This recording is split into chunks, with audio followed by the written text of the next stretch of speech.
If I stay still, the thoughts of you will sink in. Point stands, but I'm still overthinking. You know you don't really call me like you used to, but I know you try.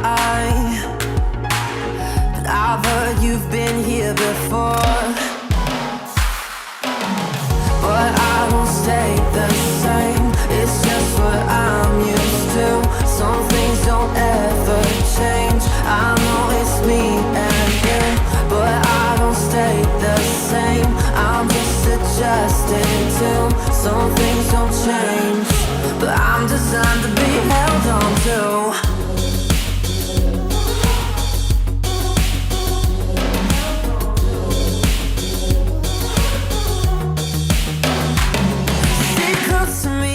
Babe, I wanna know, is it heartfelt or maybe just a little? Cause you don't really see me like you used to. Would you hold on to me, cause all you do is settle. I've heard you've been here before.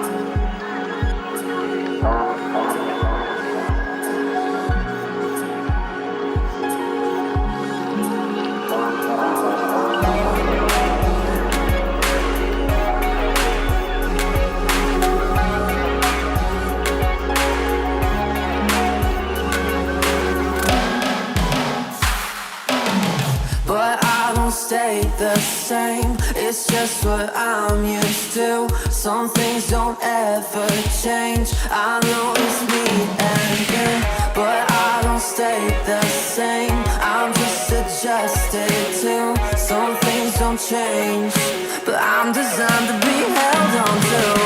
But I don't stay the same, it's just what I'm used to.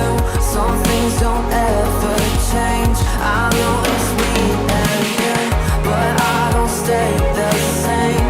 I'm just adjusted to. Some things don't change, but I'm designed to be held on to.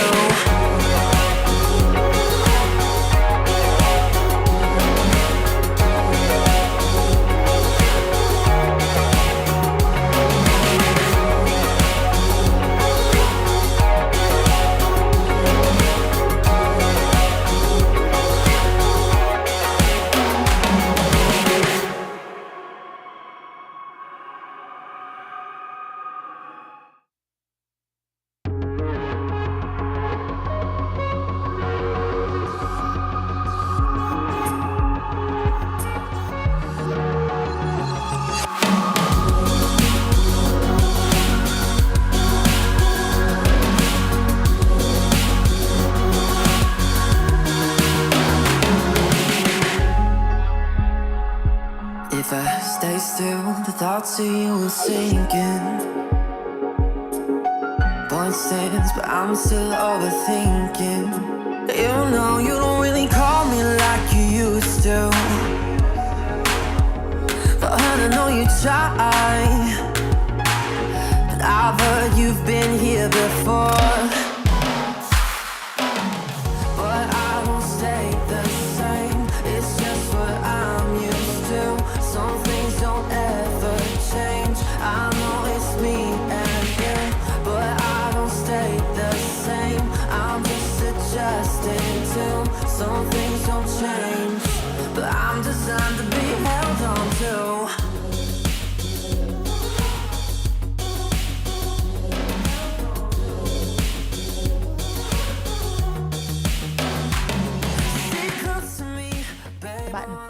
I pressed it on time. We were a little early, but we're trying to allow people to get into the room. See, because we usually pop right at 7, so I'm now trying to start about 4 minutes early with the music, not us. Yeah. Just to see what happens. See if people go, "Oh my gosh, I forgot. my alert went off. Oh my goodness!" So hit the alert. There's a little bell thing, isn't there? I subscribe, but I don't get any alerts. Well, maybe because I'm already in there. But you already got to turn. You have to turn on the phone. My phone. Or the alert on the phone. But maybe because I'm already in the room, it doesn't tell me. Oh, that's probably true. That makes sense. Because I'm never not here. Alert, right. But I didn't. Yeah. Oh, that's cool. Nice. All right. Well, welcome. Happy Friday. What was that? Healthy Friday. Help me Friday. That's right. That's what it. Well, it doesn't feel like that. No. But help me Friday. Yeah. Isn't Friday one of the voices in Iron Man's suit? I don't know. Right. That was the Oh, one that you're right. replaced it. Yeah. Replaced Jarvis. Yeah, you're right. Help me Friday. Nerd alert. Mm-mm. Happy Friday, everyone. Just in the know. I hope you had an amazing Yeah. or really good week. Or an okay week. Either way. Just not bad. This will be my second shot of the week, right? And I had one like 2 hours ago. When did the week start? Monday? Mm-hmm. Okay, then yes. I don't know if you're going from like Sunday through.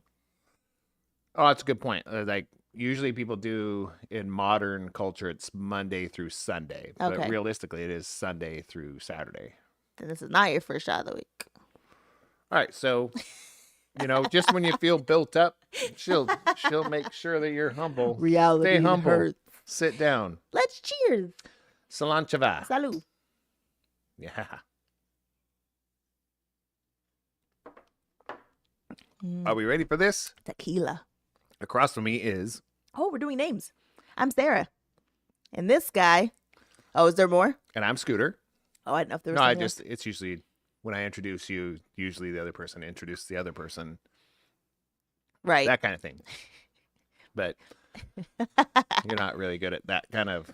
Well, it's like hit or Thinking on miss. your feet. It's hit or miss if we introduce each other. Oh, but you said we got to bring that back, so we brought it back. Oh, and also You I said that last am week. good at thinking on my feet.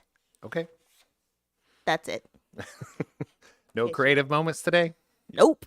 All right. Gave them all away. All right. Let's do housekeeping right off the bat. Yeah. Okay. Housekeeping is, hey, make sure and subscribe if you're not subscribed. I'll mention that at the end also.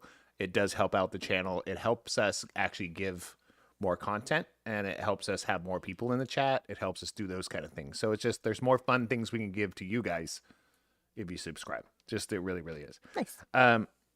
Also, Lever Consulting is our sponsor of the week, as always.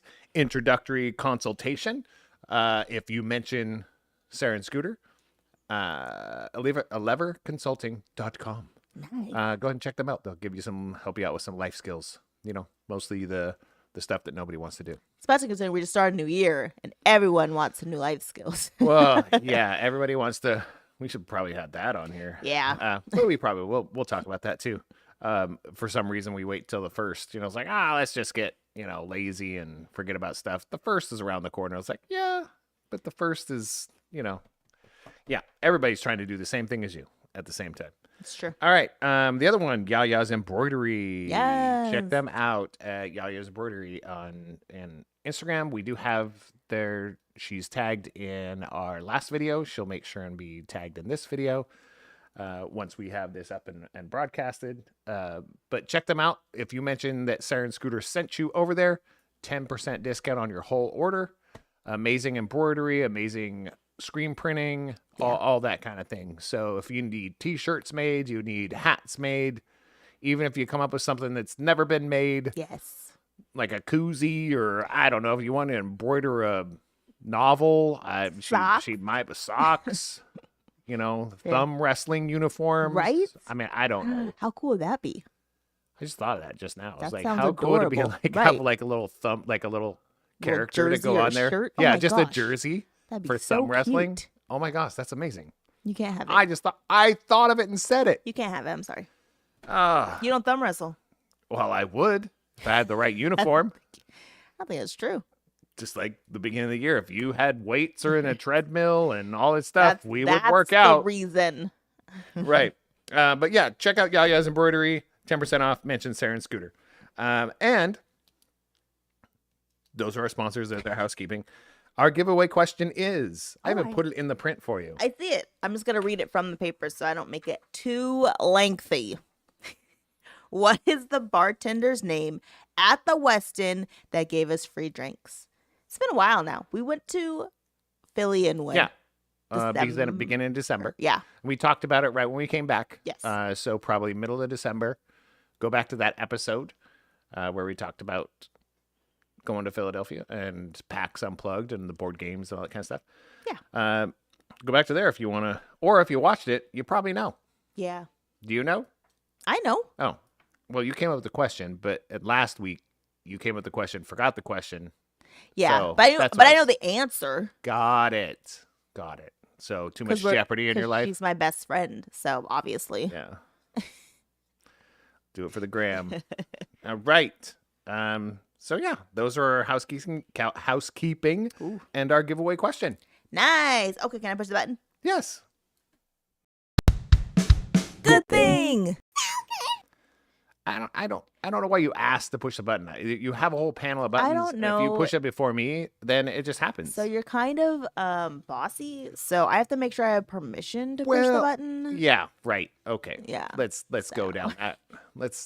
Because Remember, like I've sometimes said if I before- push him, this one time at band camp, sometimes I push him out of order, and then you're like, "Why would you do that? It's on the paper." Well, it's not about being on the paper. I think we've run into some situations where you say, "Hey, I'd like to talk about this," and I was like, "Cool, let's talk about that right after this," and then you skip it, yeah, and then you start pushing buttons. Now we're 3 buttons in, yeah.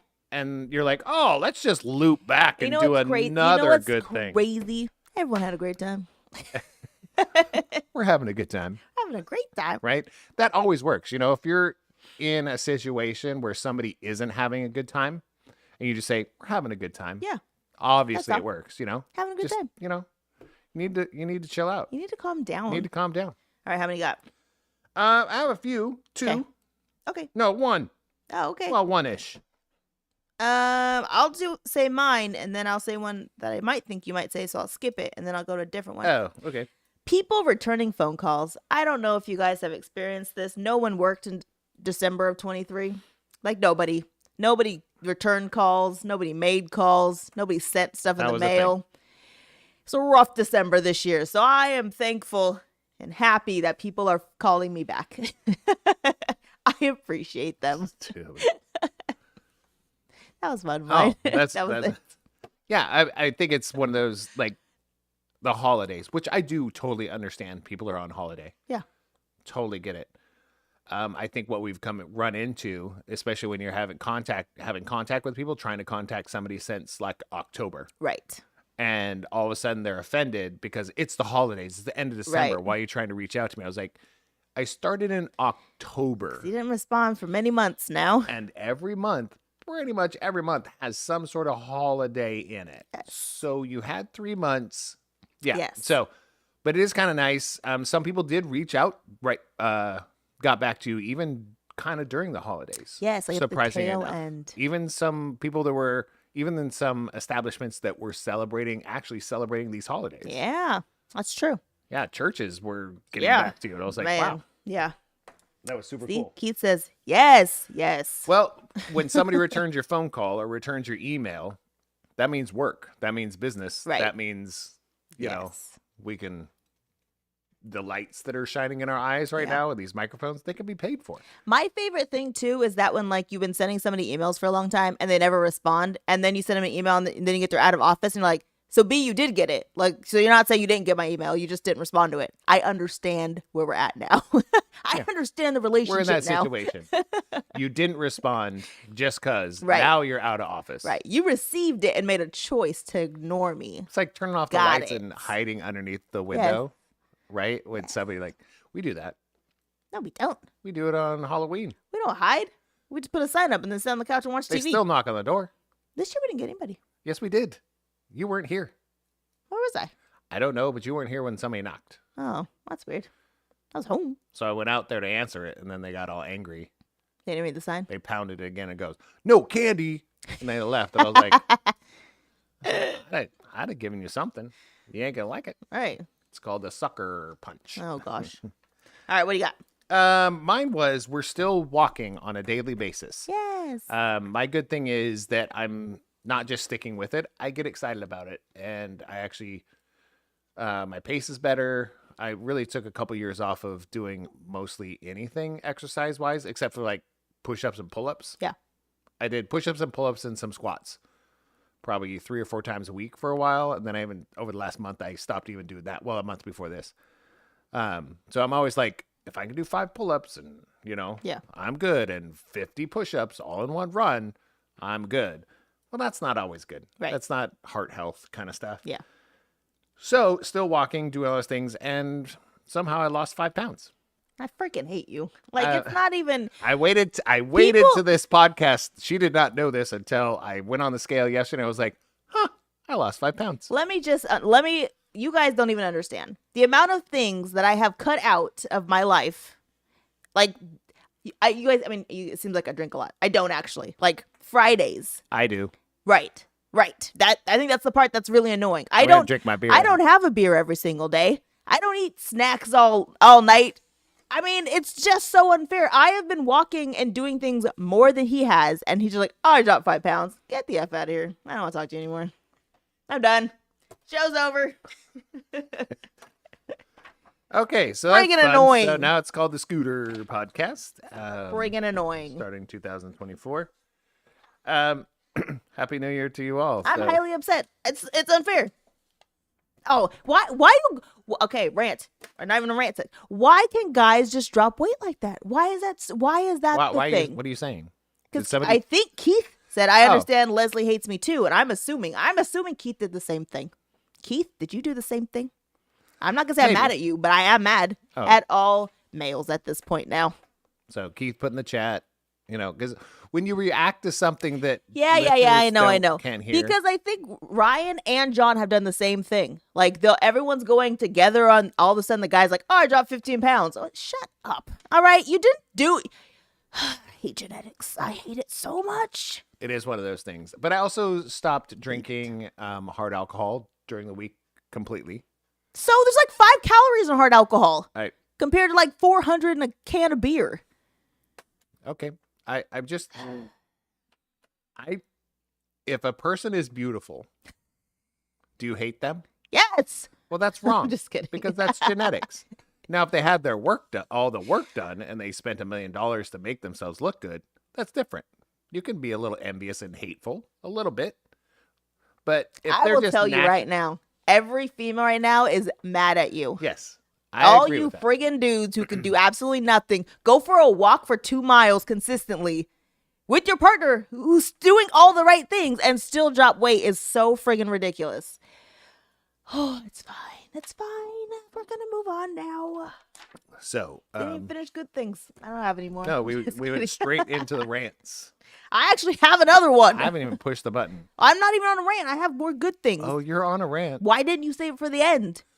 Well, you said you had a couple, so you're gonna do one, and then I do one, but I only had one. Dude, you could have waited for the end and then be like, I think I have something for your rant. So what I should have done is put a disclaimer I'm out just there gonna before I breathe. said it. I'm gonna do And- freaking yoga on the show. So trigger warning. Next time I'll say trigger warning. Yeah. My good thing has a trigger warning. Thank you. Appreciate it. Next time. Next good thing. I don't have another. good I'm thing. talking about me. Rock and Roll Hall of Fame induction was actually very awesome. Oh It my gosh. It might be the only award show that I actually enjoy. And it was Missy Elliott's induction was insane and beautiful and heartwarming. And it was just awesome. to Okay, watch. so I mean, because I wasn't prepped for this. Who got inducted this year into the Rock and Roll? It was Missy Elliott. Rage Against the Machine, Rage Against the Machine, Willie Nelson, Willie Nelson, and Missy Elliott. Cheryl Crow. She was the other one. Okay, but I was just saying. I was like, yeah, I that's don't fine. care. That's fine. But I'm just looking back going, Rage Against the Machine, it's 2023-24. And all of them, those ones that showed up, was like, they're not in the Rock and Roll Hall of Fame. Yeah. I was like, I forgot how gatekeepy Rock and Roll Hall of Fame is. And because if most of rap isn't rock and roll, what is wrong with you? Right. If Willie Nelson isn't the epitome of the whole rock and roll attitude, who is then? Yeah. Right? I was like, he was Keith Richards before Keith Richards was born, I think, Right. Like, Willie Nelson has been smoking weed publicly and got braids and writing music for whatever artist, hip hop to country to rock and roll since he was 12. No, seriously, he has, when it comes to Willie Nelson, I think I don't know the numbers, but I know that two of the highest amount of songs written for other artists are Willie Nelson and Prince. Oh, crazy. Like, they're two of the highest. Like, they're legends in their field. So, yeah, just one of those things. Like, I was shocked. Missy Elliott is not rock and roll. Shut up. Missy Elliott's a G. 2023 Rock and Roll Hall of Fame. Ugh. You earned that 15, 20 years ago. Yeah. I mean, and she looks so good. Oh my and gosh. like, not fake No. good. Feels She healthy. looks real good. Yeah. Like, I love to rock and roll and do, Yeah. Willie Nelson's been old for 50 years. Yeah. he's So he old. looks the same, but Yeah. but he was still up there He's still playing and singing playing like guitar. it was nothing. Yeah. It's just so. It was so good. cool. It was a good award show, and it's probably one of the best ones because I feel like everyone's speech actually was like made sense and not like, oh my gosh, I just want to thank blah blah blah, and nobody cares. And they cut him Okay. off in the music. No, yeah. Best speech of the night had to been Tom Morello from Rage Against the Machine. Yeah. How rock and roll was it that Tom Morello goes up there and basically says the other members were too rock and roll to show up to get this award? Yeah. And I was like, yes. And for Ice-T to give him the award. Yeah. Because Ice-T's been literally heavy metal rock and roll since like the early 80s. And because if you don't know anything about the band Body Count, which Ice-T's It's bananas if you've never seen Body Count. Ice-T has been the singer and songwriter lyricist for a band called Body Count since the 80s. Yeah. So, We saw him 2 years ago. it was amazing. Toilet So, paper everywhere. yeah, it was definitely a lot of moshing, a lot of Yeah. stuff. But no, for real. For him, somebody who's been doing it since the 80s to give that award to somebody that he's never going to get the recognition for that. Just amazing. So yeah. I even liked what's his name? Elton John's like co-writer guy. Oh my I don't remember gosh. his name, but he got inducted also, and his speech was also really good. I'm like, I don't know who this guy is, but I like him. Like he's the guy that inspired the song Tiny Dancer. Not just inspired, he wrote the song Tiny Dancer. But he's getting the Rock and Roll Hall of Fame in 2023. He didn't perform it. Isn't that insane? Yes. So, All right, my last one. oh, Obviously. you have so many good things. Should I push the button again? No, Oh. you lost weight. You don't get to push any buttons. Actually, it goes into what you were saying. So I wrote down "New Year, New You" because that's everybody. Oh, And shut my favorite quote of all times: "Why be you when you can be new?" It's from the Robots movie. If you haven't seen it, it's friggin' hilarious. This is. That's all. That's my. I hate the new year for that. I was I like, know. what is the saying? Instead of, it's kind of the counterbalance of that. Don't talk about it, be about it. Yeah. And I I say that think, a lot. yeah, I do, because it's like everybody, the was gonna, Yeah. never did nothing is basically the same thing. Yes. It's like we got to stop talking about, and I'm probably the worst of anybody. This is why I can't hang out with you anymore. I'm still mad. Okay. You signed the certificate. We had witnesses. We even had a party. It doesn't matter. We're not friends until you get fatter. No, until I lose weight. That's all. It Oh. Okay. So yeah. I just don't talk about it, be about it. I'm a little bit I preach that. I preach it to myself every day because I'm not being about it these days. That's fair. Yeah. Keith said he has a theory about the Rock and Roll Hall of Fame. They changed their approach after Steve Miller went off on them in 2016. I've never seen a Rock and Roll Hall of Fame induction till this year. I never watched the inductions because I didn't like the Rock and Roll Hall of Fame. Yeah. For basically I know the Rant kind of thing.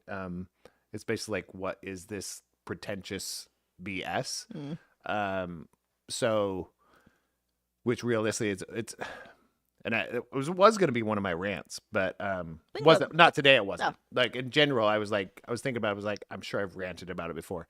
Everything. The gatekeeping. Yeah. When it comes to everything that you like, somebody decides they like it too, and then you have to tell them so many things that they don't know about what you're talking about. So you prove can't. that you- yeah, yeah. you have to prove that Right. you're a real fan Yes. to go in. I was like, well, no, you don't. It's feel about watching Like- sports with people. They're like, you like sports? Yeah. Well, name me some players on this team. Why? I was like- I like sports. That's what does it matter? That's it. I was like, I don't know. Yeah. You can be a fan. You can be a fair weather fan. I'm cool with that. There's the gatekeeping is so irks me. Like new people that are into comic books, brand new people that have Yeah. never read a comic book in their life, and all of a sudden pick up their first one, and now they're a fan. That's huge. Right. You should be celebrating that person. Well, you don't know the Silver Age and the Golden Age when they had the. I was like, who cares? Like, who I cares? like this one. Let's say a 60-year-old person that was alive during these ages or what? Well, maybe not, but these ages of these comic books. Let's just say they pick up their first comic book and go, wow, I've been missing out on this on my whole life. Right. Are you going to say you can't do that now? Someone is. Well, yeah. And I think that's Yeah. a big problem. Yeah. It's a huge problem. Agreed. So Can you're I? a fun fan. This isn't a rant. This is just something I noticed. For some reason, the lip on this can is very small. Like my lip doesn't fit on the can. No, it's And been smushed. I can It's see it from here. I gotta get a cup. That was kind of where I was going with this. I can't. It drink looks from like this something can. got something sat on top of it. I just feel like it's wrong. Anyways, you can push the button and then start your rants. Oh, no, Now but get a cup. we'll go into the rants right after that. I was like, don't be gatekeeping Okay. people. So, yeah, we'll go into what are we doing? Oh, yeah, this. Rant of the week. Rant of the week. Rant of the week. Okay, so mine are a little bit more local when it comes to probably not just this house, but other things. I feel like it's a total jerk move. I want to say a different word. The D one. Yeah. When you go to a garbage can, especially in somebody's house, primarily if you're in somebody's house, and it's like a half full, like latte or big gulp or something like that. It still has like half of the liquid in it, and you throw the whole thing in the trash. Yeah. Jerk move. Well, because now you're just going, you know what? You can clean your trash can next week because I just put liquids in your bag. Wait, are you talking about like kitchen trash or like big trash can? Like just toss the whole thing in. What I was saying is, it's primarily if you're visiting somebody else's house. Right. So you're in their house. So Okay. what other trash can is there? I mean, I've been to people's house and like go to their big trash can and put stuff in it. But do you dump out the liquid? I want to say no. Okay. But I was like, they have a sink. They have. Yeah, you that's have- like before I get into your house and I'm like, oh, I got to empty out the trash in my car. So you're emptying out. I mean, I've been that person. so Obviously. you're pulling up to somebody's house and they have a trash can where you park? Yeah. Where? Like if I go to my sister's house, the trash can's outside before I go inside. Oh, like but the there's big. and there's liquid in it, Sometimes. and you don't just splash it on the garden or the rocks. Well, at that point, it's like turned foamy and like it's not coming out. Oh, so it's like 5-day-old Right. protein shake. Yeah, yeah. You are one of the jerks. Like,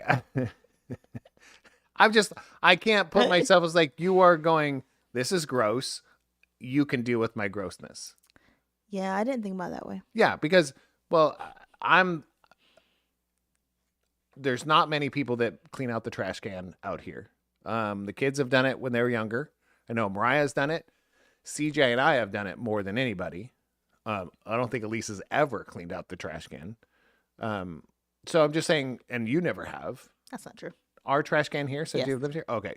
So once, twice. I don't know. But You know how to keep track. yeah, there's a counting system that was invented. I think it was the Mayans. But Was who it the was Mayans? like, No. remember No. this? All I'm saying is you're asking for somebody else to clean it up at a different time. Yeah.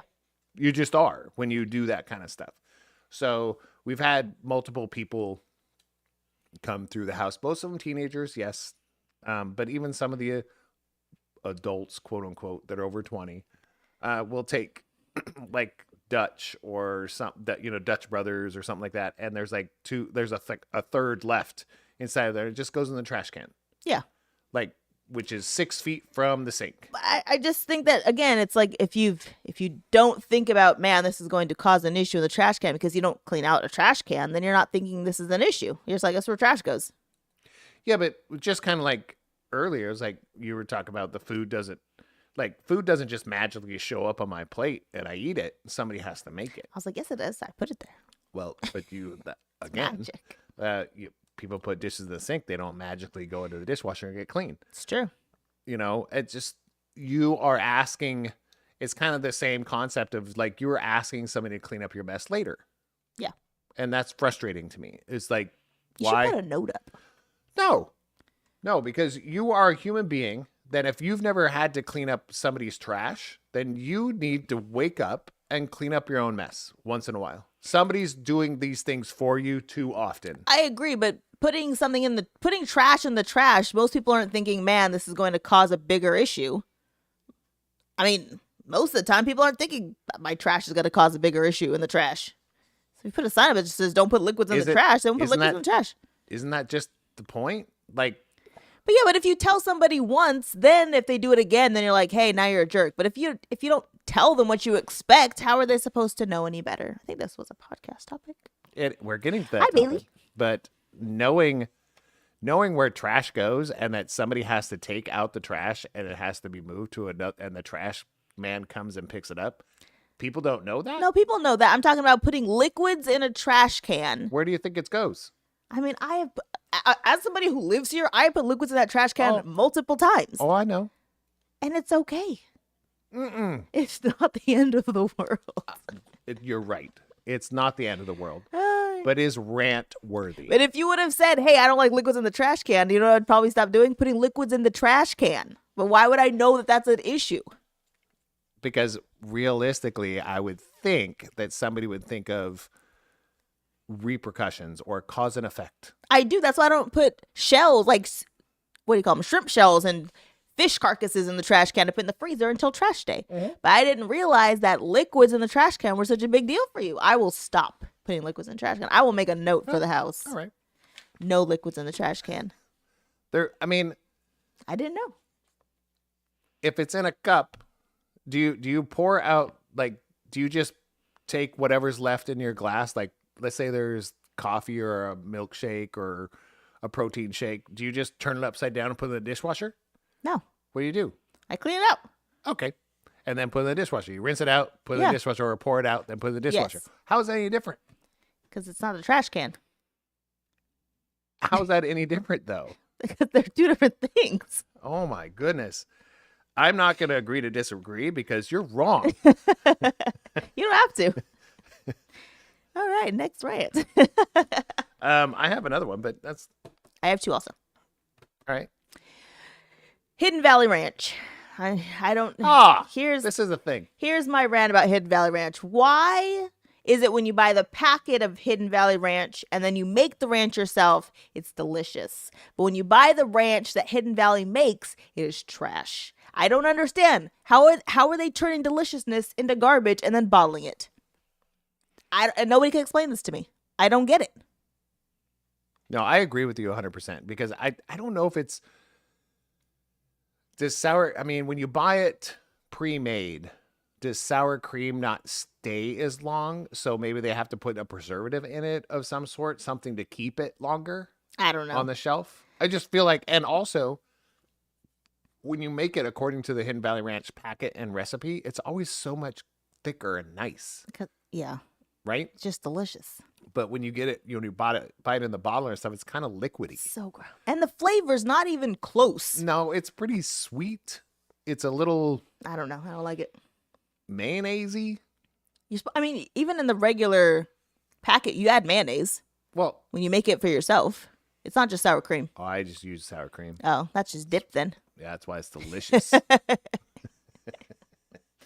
All right, that was my rant. Hidden That was Valley it? Ranch. That was it. Okay. So if you don't like it, but you put it on there, it's like, oh, I really don't like this. Do you just throw it in the trash? Or do you rinse it out first and then put it in the trash? I mean, I would put the whole container in the trash, as I have most. I don't rinse out the ketchup container before I put it in the trash. I I don't literally do put. that either. Dude, You're what right. the? What the? But the ketchup container has a lid and it doesn't come out in the trash. Jesus, take the wheel. Oh, he has. Otherwise, I would not be alive today. Woo! What's your next rant? Mine is, it's a versus. It's a versus using my stuff versus messing with my stuff. I know where this is going. Let me just No. give you the stage. No. It's not a stage because it has less to do with what you think it does. Because I do have a little bit of a gripe. She's been using my manual coffee grinder to grind peppercorns, which if you're a coffee person, it's offensive. She's not a coffee person, so she really doesn't see it from my perspective at all. Just clean it out. I mean, the pepper tastes like coffee, so I totally get what you're saying. Yeah. It's hecka offensive. Right. So, you just offended anybody that drinks coffee. But using a coffee grinder for peppercorns and then saying just grind coffee afterwards, no, that changes the whole dynamic of everything, of the coffee, everything. So she's done that twice, even though I asked her not to. She goes, I'll get a pepper grinder. She didn't. So she goes, I'm going to use it again. Okay. I'm like, I have no say in it. It's the last time. I bought it. That's what you said last time. I bought it for myself, for me to just use. She's not messing with it though. She's using it for proper purposes, but it is decently frustrating. And if there's any coffee drinkers out there and you have a grinder, would you be cool with anybody just taking your grinder and go, you know what? I'm going to grind up pepper in it just a couple times, and then you can make coffee out of it next time. If you're okay with that, let me know. But it was really more about using my stuff versus messing with my stuff, using it for something that it's not supposed to be used for, right? So we had kind of I wouldn't say incident, but it was very cute, and I loved it. Like last Friday we did our broadcast. We recorded our podcast. I left my equipment up because I was like, I don't want to tear it down tonight. I even left it on. I went over and watched shows with you and did stuff, so I left it on. But we also had 4 teenagers staying the night. Well, yeah, they're all teenagers. They're all 18. Yes. 18-year-olds staying the night. It was Mariah's friends. And they decided to come over here, get on the microphones, the camera's already on. All they did was press record. And I was like, that's cute. I loved it. I love that. What I don't love is people messing with stuff when they don't know what they're messing with. Now, I don't mind people unplugging things, doing those types of things. But when they're grabbing, an expensive camera and shaking it back and forth on the stand for dramatic effect, or swinging things, taking an arm and swinging it and do it. I was like, I don't appreciate that. Because somebody took time, somebody took effort, somebody paid for it to set these things up. And I wouldn't even known they did that, except they filmed it. And I don't want to say it was only one culprit that did that. But you tell me, anybody out here, tell me that there's a big difference to me between using my stuff and messing with my stuff. Does that make sense to anybody out there? I don't know. Sarah just randomly left again. No guidance, no nothing. This time it wasn't a phone call, but I don't know. She might have had to pee, but didn't say nothing. Oh, you didn't pee before the show? Huh? The talent is here again. Here we go. I'm back. All right. No, I was just talking about the cameras. Yeah. Yeah. It's just I can hear you. messing with the cameras, messing with the microphones. It's like, there's a big difference. There's a difference between using my stuff. I love that there's certain teenagers that come into my house. It's usually if Malia's in the house, which is Mariah's friend, and Mariah comes in first thing they do is grab my guitars and want to plug them in and play them. I'm like, yes, that's what they're for. I mean, if the guitars aren't over here to be played, why are they here? They're not decorations. Okay, they're here to be played. All the games behind Sarah, they're made to be played, right? It's more about, hey, I'm gonna play. Can I play this game? It's like, yeah, totally. That's what it's for. But it's more. But if somebody's taking those boxes and, you know, like my games and stacking them up so they can change a light bulb, well, it's kind of the same thing. Yeah. You know, you're not using it. It's not a game at that point. Get a step stool, get something else. Right. If you're taking my camera and shaking it, cranking on it, pulling on cords, and I was like, what? Why? Yeah. They're like, you don't have enough, and the human beings that are in the house, you don't have enough money for gas money, let alone enough to replace a camera. Right. So don't do stupid things like that. Don't go out there and mess with people's stuff if you know you can't fix it or replace it. That's fair. And that's again, we can go back to our older podcasts. That's when you know you're not dealing with an adult. That's fair. Or a well-behaved adult. Well, again, you could be 35 and not an adult. Yeah, that's true. Right? You have the mentality of a 15-year-old and 35 years old. We know multiple of them. Yeah. So. At least 4. 4. Yes. Yeah, messing with my stuff versus using my stuff. Okay, my last rant. I can't know if I did this one before, but here we go. Tipping. Why is tipping so friggin' annoying? And I feel like everyone wants you to tip for everything. I was on this Facebook group. Yes, Facebook. And this lady was talking about how she was working at a restaurant and a bunch of kids came in. They had like a $300 bill and they didn't tip anything. And how she had worked so hard and now she lost money. And I'm like, but you didn't lose money. Like, your boss still had to pay you for being there. Don't get me wrong. You should tip, right? Like at a restaurant, if you had good service, you should tip. But the amount of people who are like, yes, you should tip your hairdresser and you should tip your cleaner. You should tip your this and that. And I'm like, but why? If I'm already paying $400 to get my hair done, because yes, some people charge $400 to get your hair done, why am I giving you more money? Black people watching, they totally understand what you're saying. Like, why do I have to give you more? I don't tip my mechanic. I don't tip my chiropractor. Like, where does it end? Why does everybody have to be tipped? They want you to tip the guy who picked up your luggage and the guy who opened the door and the guy who did. I'm like, where does it end? I think the difference to me, because we talked about this while we were walking, it was like the concept of deserving a tip, yes, as opposed to earning a tip. Yes, there's a big disconnect, and the disconnect does start with mostly wait service, because they don't get enough money. They don't get paid enough in the United States. Yeah. And I don't say across the globe, because we've been in other countries where tipping is frowned not upon. A thing. They don't like it. Give them 13 cents, whatever change you have left, and they're super happy. You know why? Because they're paid well. Yes. They're paid for what their services do. Wait staff is not. Right. Which is the dumbest thing I've ever heard, you know? So and I think I've mentioned this also, is like, you can fix all of this. Up the cost. You go in to buy food, which you're going into a restaurant. So you obviously don't need to go to a restaurant to eat. You can eat at home. This is a luxury item. Yes. If it's a luxury item, you could raise the cost of somebody that paying the retail price by 20%, and then raise all your the staff that does that thing by 20%. Right. And it should be a wash if you're doing your books correctly. Right. And if you are, then you can say, I said you could post up there, say, tips are accepted, but they are not encouraged. Right. So you don't have to tip. It's like, and that should be a common thing, because most countries don't have the tipping underpaid problem that this country has. Right. And the crazy thing is, even the countries who they have people who are like, because there's some places in, like, you go to Mexico and like all inclusives where you're not allowed to actually tip wait staff. Like, it's not even allowed to be done. I just think it's just too far. That's how I feel. Everyone wants a tip, and I'm like, I don't know what you did.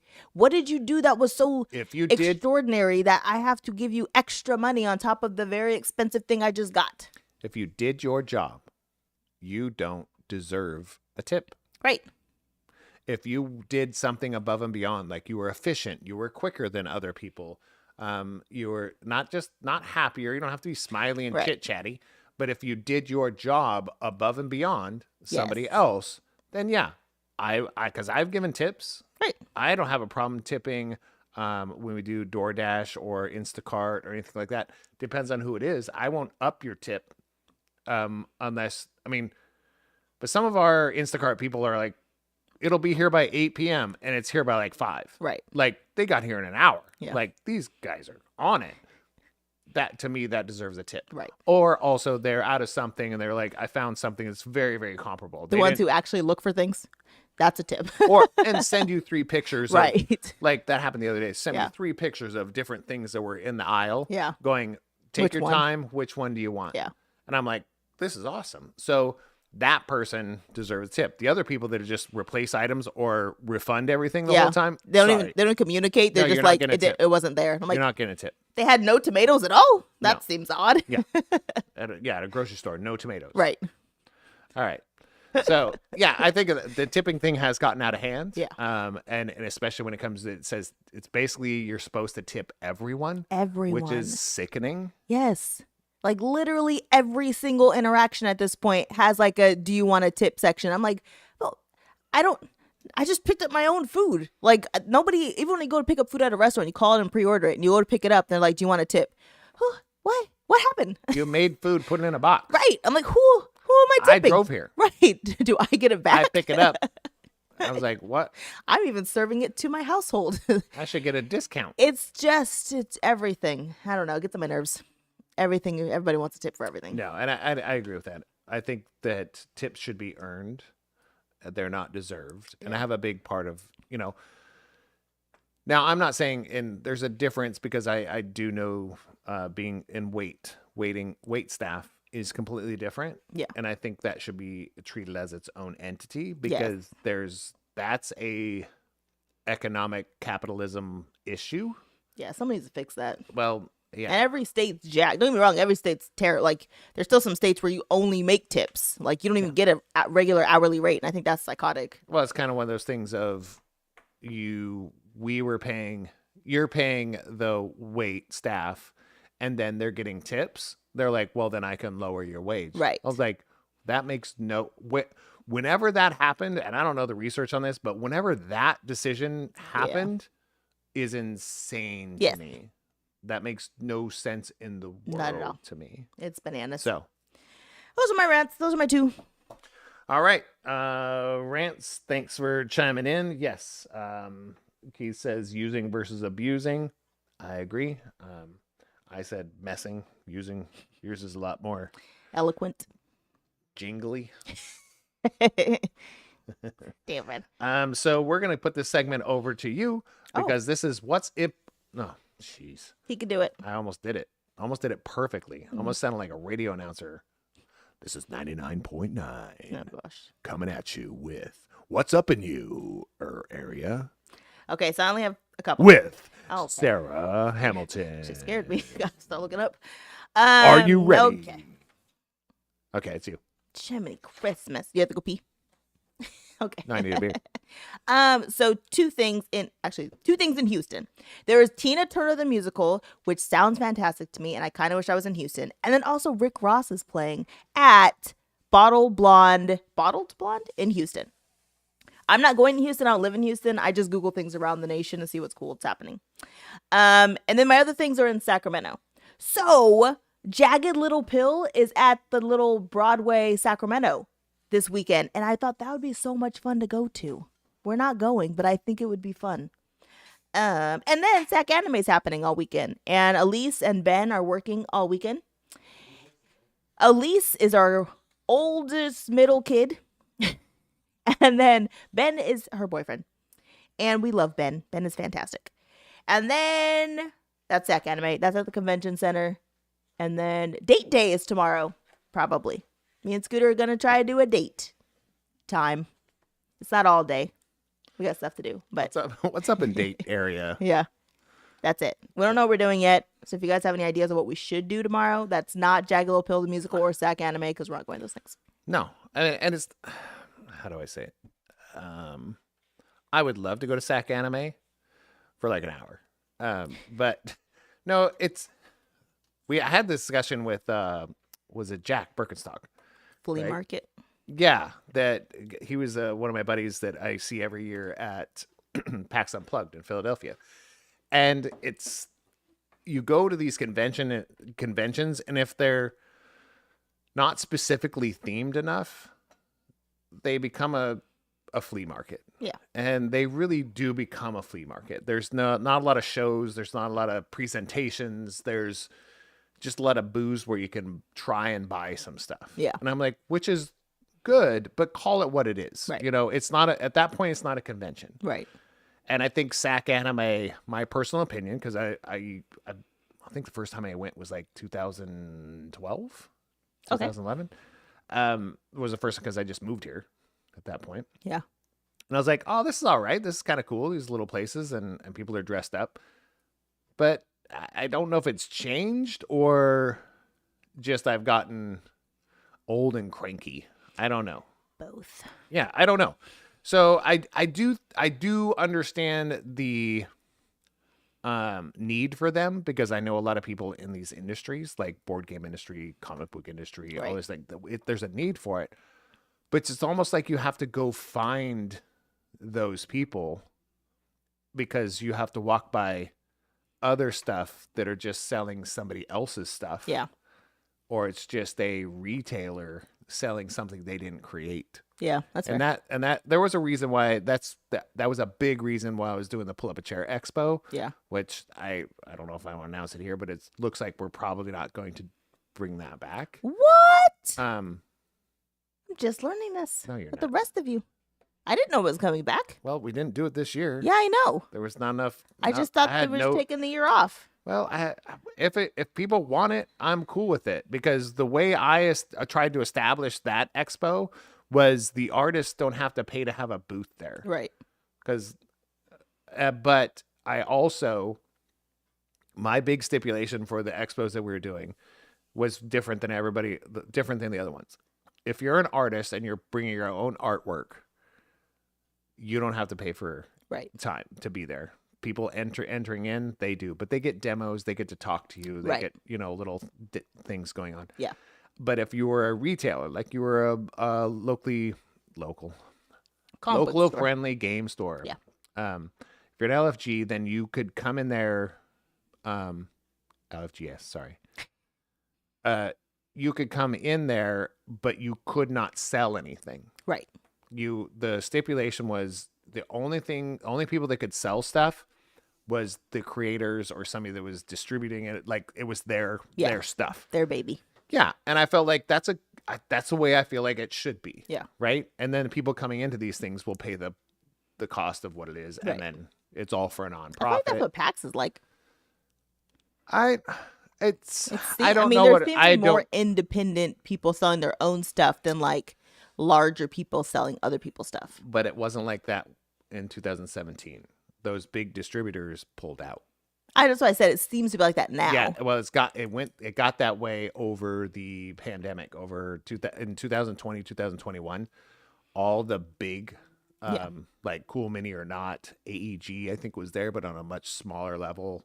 Like the bigger companies that do distribution, mostly, they pulled out. Maybe they told them the same thing. If you're not selling your own stuff, you can't sell No, they anything. didn't because some of the bigger ones are still there. They should say that. I Keith agree. said, lots to unpack with SAC Anime and SACCon. We'll have to get a beer.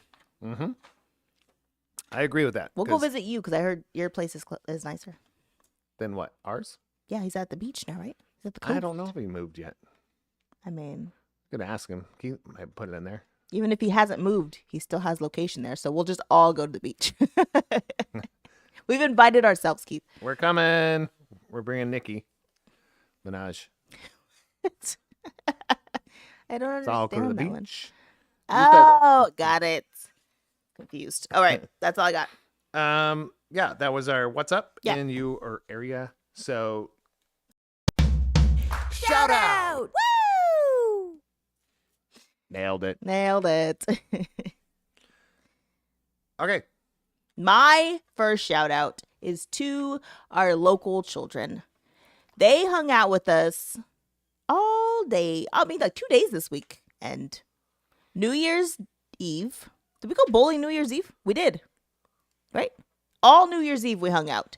We went bowling during the day, and then we played games till midnight, and then we played Rock Band till 2.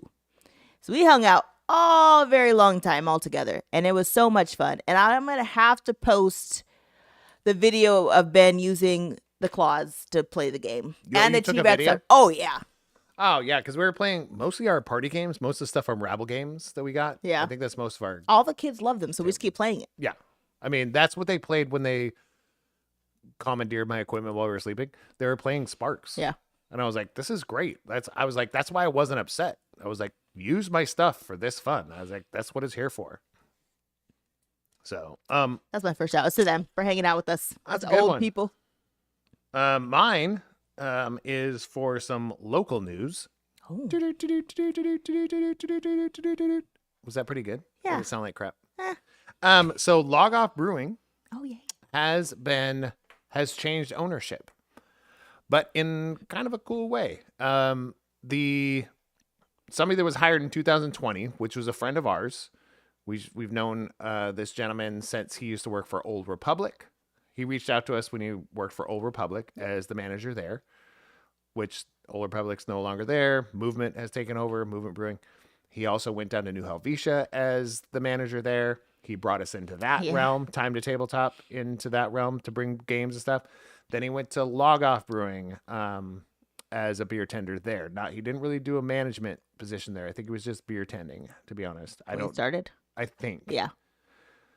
But he went out there and then he kind of drew us, texted me and goes, hey, this is a great place. It's cool. Great connections with them. So he became assistant brewer there, which is his passion. Yep. Brewing beer is his passion. He became assistant brewer, became head brewer, and is now taking over sole ownership of Log Off Brewing. Yay, Kenny! Huge congrats to Kenny Terry. Yeah. We love this guy. He is a very humble, hardworking, good human being. And he has made the only shandy I've ever liked. That is true. I've had Benny, and they're disgusting. Yeah, it was but his his homebrew. was so good. It's a lemon one. Yeah, that one was delicious. Yeah, he has taken, not that Log Off's beer was bad, it was good. Yeah. But as soon as Kenny got into the brewing end of it, the stuff just keeps getting just a little bit better every single time they put a batch in. So I don't think they have. I think when they started, they didn't have a bad beer, but now they have every beer is above average or really good. Their Italian Or great. lager. Yeah. Oh my gosh. It's Seriously. I just got an Italian lager from the store hoping it would be good. And it's okay. Not even close to. Not theirs. even freaking close. What's theirs called? Thick Vatos? No, that's thought- the Mexican lager. Oh, that makes sense. Totally makes sense. And I really like the Mexican lager because I'm Yeah. more of a Mexican lager person. So that's probably why I defaulted Yeah. it. Because if I'm going to drink a lager, it has to be a Mexican lager. I Oh need some no, of that. their back. Italian lager is like so light and like just clean. Oh, it's so good. Some I'm of their sad best I'm not stuff. drinking it. Texas Oranger is my Ryan's. son-in-law Ryan's favorite beer Yep. in the area. Their IPAs are great. I think it's called Clock Out is one of Yeah. my favorites. They really have not just stepped up their game, but they really, whatever team or whatever vibe they have going on there, they recognize talent where talent is, and they're humble enough to go, hey, you're better at this than me. Maybe we should go there tomorrow. You know, maybe. Ooh. Maybe. So, yeah, that was mine. Kenny Terry, I didn't even do one yet. new owner of Log Off. Yeah. You should have ended because yours is better than mine. I have a few more. Okay, good. I only have boring. one. Oh, I did have one before this. Anyways, mine is that whole new year, get some resolution goals and things going. So like I have re-entered the realm of Center app. I talked about it so much last year and then I fell off the wagon or on the wagon, whatever that saying is, in like August or something. But now I'm back. And they have meals and they have exercises and I'm very excited about it. But also I'm doing a 90-day challenge with Coach Austin, who's a local coach here in Sacramento. And he is like, he's doing everything by himself. And so he has an on Train. I want to say it's Train Heroic. Sounds right. Take notes next time. Train heroic. Anyways, but he's doing like 90 days, and it's not even like weights or anything. It's literally like mobility, and body weight is everything. That's all he does. And so he includes like all the stretches you should be doing to actually be able to touch your toes and make sure your hips aren't jacked, and you can actually like wiggle yourself without like getting a cramp every time you want to lift up your leg and stretch your hamstrings. Oh, I should do that. I told you should do this. I mean, I've even offered for you to come do it with me, and you're like, what? It's the first time I've ever heard of this. I said, Scooter, do you want to come stretch with me? No. All What are you right. talking about? Go sit there and be sore by yourself then. I've never done that. I always... Oh, you have the worst lying face ever. No, I can't. Nope. I don't. No. He will not stretch, Well, it's not that I won't. I just don't like it. but you won't do it. So I just cramp up. Right. It's fine. Right. It's totally fine. Anyways, that was my other one. Are you done with that? Yeah. Then? Okay. My other shout out, I have to say, I'm just going to go down a list of things that I am enjoying when it comes to new shows that we're watching, and we're watching them together, and I feel like we enjoy them together for different reasons. Especially if I'm quiet and don't That's tell the them the ending. best. And I think these are some that I think we've really enjoyed. Okay. So, Good Omens Oh, that's good. is on season 2, just came out. Amazing. Continue. Oh, okay. Why didn't we Thank watch you. it yesterday? What? Why didn't we watch it yesterday? I have no idea. Like, can I move forward? Yeah, go ahead. What? I mean, I have no idea. Holy smokes. Bailey says, send me the app. Ooh, I the will. center app. And whose app is it? It's Hemsworth. Chris Hemsworth. Yeah. So you So- could also just stare at him in the app if you want to, if that's motivating for you. It makes her break a sweat. So Not- but you know what? I've never done a Chris Gets our Hemsworth app. I gets mean, our heart rate up. exercise. gets her heart rate up. Blishy, Ridiculous. goes, looks at me and go, This could be you. this could be you. If you had an accent. That's fair. That's the only reason. Right? So, Good Omens, Squid Games, The Challenge. Yeah. It's the actual competitive one where they do some of these. It's great. Monarch, Legacy of Monsters. Ooh, that one's has good been too. super fun. Yeah. Super fun to watch. And something we just discovered, The Brothers' Son. Oh, soon. What do you mean soon? The last name is Soon. Not Sun. Well, it's S-U-N. I know. And I'm But I'm saying they said like 87 times in the show. Montanan. Whatever. Yeah, that Brothers one's been Soon. good. Amazing. Violent, bloody, Yes, but if you're into that, but it's funny. And it's like, It's funny good and story. dramatic at Yeah. the same time. I And I agree. think it doesn't take itself too seriously. yes. And I think that I really enjoy movies that have or shows that have drama in them and they're a little bit campy. Yeah. Right. But they know they are. Yeah. They're not trying to be more than it's not like watching what is the new Hawaii 5-0 that's been out. It's like it's not a CBS show. No. It's so good. And the brothers' relationship is like so funny. It's Oh, it's and so it's dumb good. and it's Yes. It's kind of like if you know those movies or shows where you see somebody that's really successful and then they come home Yes. and they're treated just like Just friends. like they're treated Yeah. like they were a 16-year-old kid again. Yes. It's kind of like that. He's a high-end assassin, but he comes home. His mom knows what he does, but he's still treated like you still got to clean up your mess. You still got to take your shoes off when you come in the door. So It was good. like, I don't care who you are. Ugh. Yeah, it's adorable. Yeah. And it is bloody. It has some good fight moves in it. Oh, yeah. I have to be very honest. There's some If you really can good watch ones. fight scenes, keep your eyes open. I can't. So eyes are closed most of that time. But other than that, it's really good. Yeah. So those are just suggestions, but it's also the shout out of us finding something that we can watch together and we can talk about it. And I don't try and spoil it. I'm getting better. I think that once I complained on the show, he did get better. Yeah. Because I've been telling him to stop spoiling shows for me for years. That was only a couple weeks ago. Yeah, I know. So now that it's public, Right. Public shaming's working. public, all 50 some subscribers know. Oh, I love public shaming. All right. So So. I know those were good shows. I'm trying to think what else I've been watching. There's other stuff, but those are kind of, I mean, the premise, the umbrella was we're finding new shows. The Rookie's coming back out on the 20th. Yeah.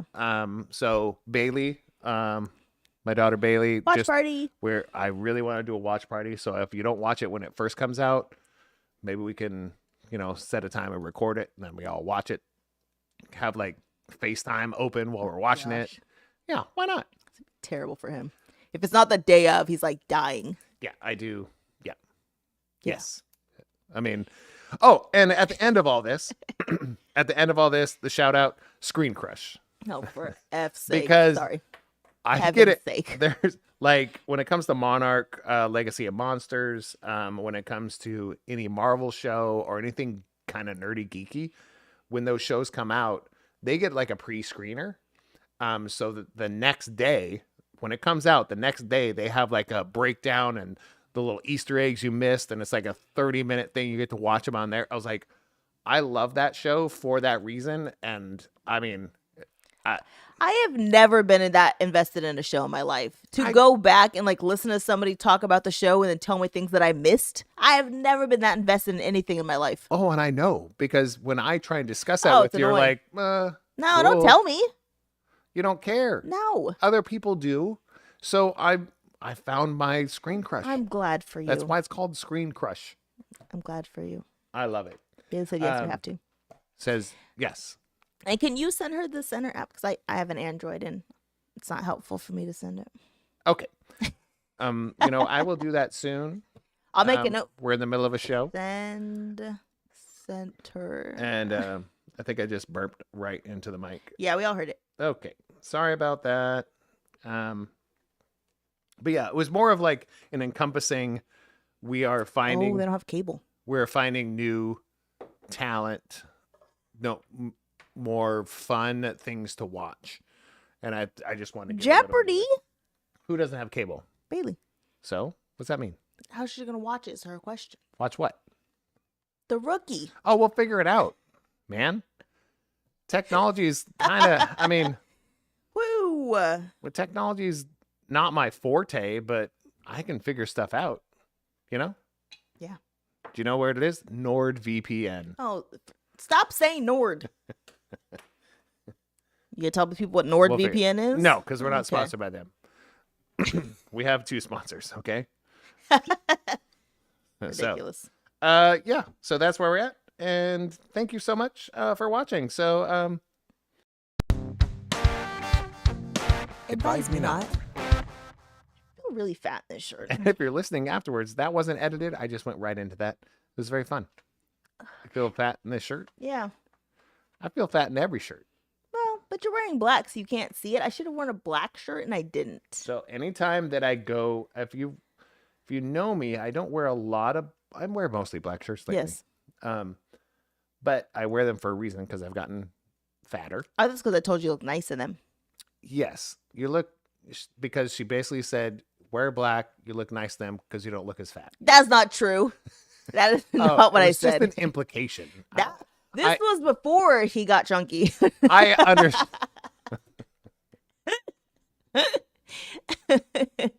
I just thought you looked nice in the black shirts. I'm going to clip that, by the way. That is going out there. Oh, no one's going to like me. People already don't like me. Sorry, totally fine. Seriously. The only comments we get on this show for the little things I clip are how much of a douche or whatever I am. Which I love it. That because quiet beard. Yeah. Quite beard. Quite beard. All right, let's do this. Oh, we're on Advise Me Not. I know. So what is Advise Me Not? We're going to take a shot first. What is it, though? We just give advice Shot on number 2. Yeah. Mm-hmm. You asked me a question and told me to take a shot. Yep. All right. So Advise Me Not. And if you're watching the show, we actually did come up with the topic. We put it in the title. So what? Those who came up with it before the show. We never do that. No, it's not that we Who never are do we? it. We don't do it very often. But we're really trying to crowdsource things or talk about our topics on our walk. Not talk about the topip, but decide the topic. Yeah, I had to shut him down today. I almost went there. I know. He kept trying to discuss the topic. I said, what are we doing right now? Save your dumb opinions for the show. Anyways. Anyways. Yes, we are here So advise me not. This is the segment of the show that we don't give you advice. We just come up with a topic. We give you our opinions, our strong opinions, not suggestions, just opinions. Why'd your eyes close? Well, because I had to think about what this segment's about. Oh, okay. Because it's changed a little bit back and forth over the last year. What? So this is the segment where we do have a topic. We're going to give you our opinions on it. It's really just to instigate a conversation with you and maybe your friends or within yourself, or look into it, those types of things, if you're interested. If you're not, there might be something funny to listen to in the middle of this. I don't know. Yeah, just fast forward. We'll see what happens. Just, you can't fast forward live, but Not yet. ooh, right? Not yet. That is true. Good call. Time travel. And managing expectations. So Yes. I have to just keep talking until Well, I didn't she want to decides she interrupt wants you. to talk. You Gosh, didn't want to interrupt me. so annoying today. No, when? When have you not wanted to interrupt me? Today, I just said that. Today, out of how many days? Anywho. 10,000? So when we were walking and talking about this, I was like, I feel like it should be managing expectations, but not bursting someone's bubble. But Scooter's like, that's too specific. And I'm like, I feel like it's not. But But that's how I felt. how you interrupt me when you just told me to talk? He's multitasking. Anyways, so because I think my thought process was, especially when you have like a partner or a friend and they give you like, here's my idea, right? Today's the day, and I'm going to do all of these things. And you're like, I mean, I want to support what you're saying, but it's not, how do I tell you that you're not being realistic, but also telling you should be able to dream, right? So to me, when I'm talking about managing expectations, it's almost like when it comes to people's dreams and goals, how do you maintain being a partner in someone's dreams and goals, but not burst their bubble, but also like help them manage expectation of like what they're saying? You know what I mean? No. What? Okay, let me give you a very specific example. Scooter wants to record music. Yes. Like that is I'm going to record music. At the beginning of this dream goal thought process, I'm like, yes, this sounds great. You should do it. And then he bought all the equipment to do it and then hasn't done it. What? And then hasn't done it. And it's been years. Have you heard all of our cool little sounders? You didn't use any of the equipment to do that. You used a friggin' MIDI and like. No. I used that mixer right there and the guitars that are right here and pedals. You used all the guitars to make those ditties. 2 of them. Okay. I'm looking at the ditties like it was like 2 that you 2 of currently them. own? 1. Okay. That I currently own. Okay. I sold 1 and bought another one. That's totally fine. But what I'm saying is like sometimes like when you're with somebody and they have like these that's why I say expectations, dreams, goals that are like so big. How do you stay supportive but also be like, but are you? Because if I bring up that you haven't recorded music, you're like, F you, I'm too rockstar for this. I'm going to do whatever I want. It doesn't matter when I record it. And I'm like, but it's your dream to do that. It's your goal to do that. And I'm trying to help you like actually make it happen. How do you stay a partner with someone's goals and dreams and expectations? Like, how do you help them get through those things? But I don't know if that's what, I mean, your specific one was, what was it? It was managing expectations without bursting someone's bubble, without like hurting somebody's feelings. That's not what I said. I said bursting bubbles. Those are 2 different things. Stop multitasking. You can't do it. So, I mean, also, wait, let me just say this. I would like to also bring up the phone call from last week that I got yelled at for while he's responding to text messages. You could rewind. I'm responding to text messages, trying to scooter explain to one of our children that it's not an emergency. Just come pick up a freaking air mattress. Like, she tried to have some big story about somebody doesn't have an air mattress. Somebody doesn't have a place to sleep, so they need an air mattress. And she prefaced it by, we had an emergency. But it's not like, okay, That's a 20-year-old emergency. expectations. Emergency. That's the emergency. Again, these are the emergencies that our kids have, right? I want to go do something. I need a cookie. I don't have an air mattress because somebody might have to sleep on a couch or a floor. That's an emergency. So defer to whatever it's called. What's the episode where we're talking about first world problems? Yeah. Defer back to that. As we move forward, defer to that. This is why you're not allowed to respond to the text messages, by the way. Because they irk me. Okay. Right. So, anyways. managing expectations, but bursting people's bubbles. I just feel like I kind of divvied it up when it comes to managing expectations, because bursting somebody's bubble, my biggest challenge has been when I burst somebody's bubble, or I don't want to say burst their bubble, but piss them off. Yeah. I do more of that. It's because they don't understand my expectations. Okay. Right? So I'm pretty good with being definitive of, here's what I expect of you, and here's when I expect it to be done. I'm actually quite good at that. I agree. Okay.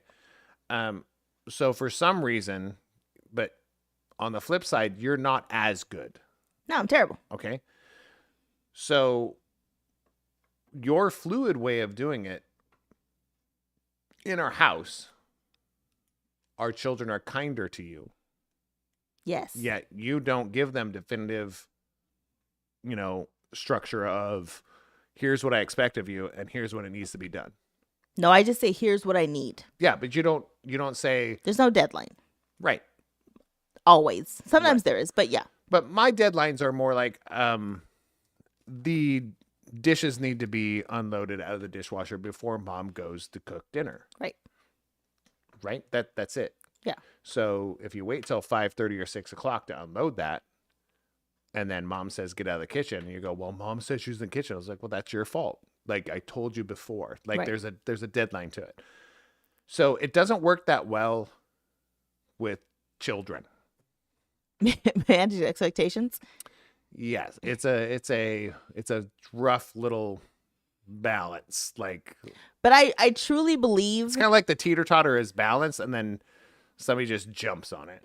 but I believe that it's hard when you have kids because because the universe still needs you to learn patience. It still needs you to learn how to be a better person, and which is why it's so hard when you have kids. Right. And what I was saying, it was like, I wanted to say on here, I just put a little corner that said kids.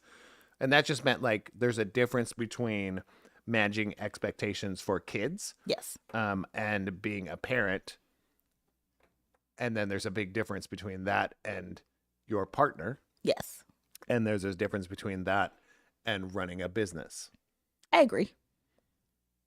And being a coworker is completely different too. Yeah.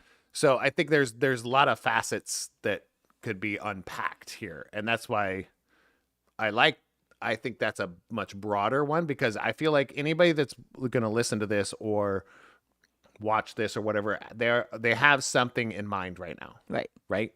When it comes to managing expectations, when somebody says managing expectations, I forgot what camera 1, camera 2, what are we looking at?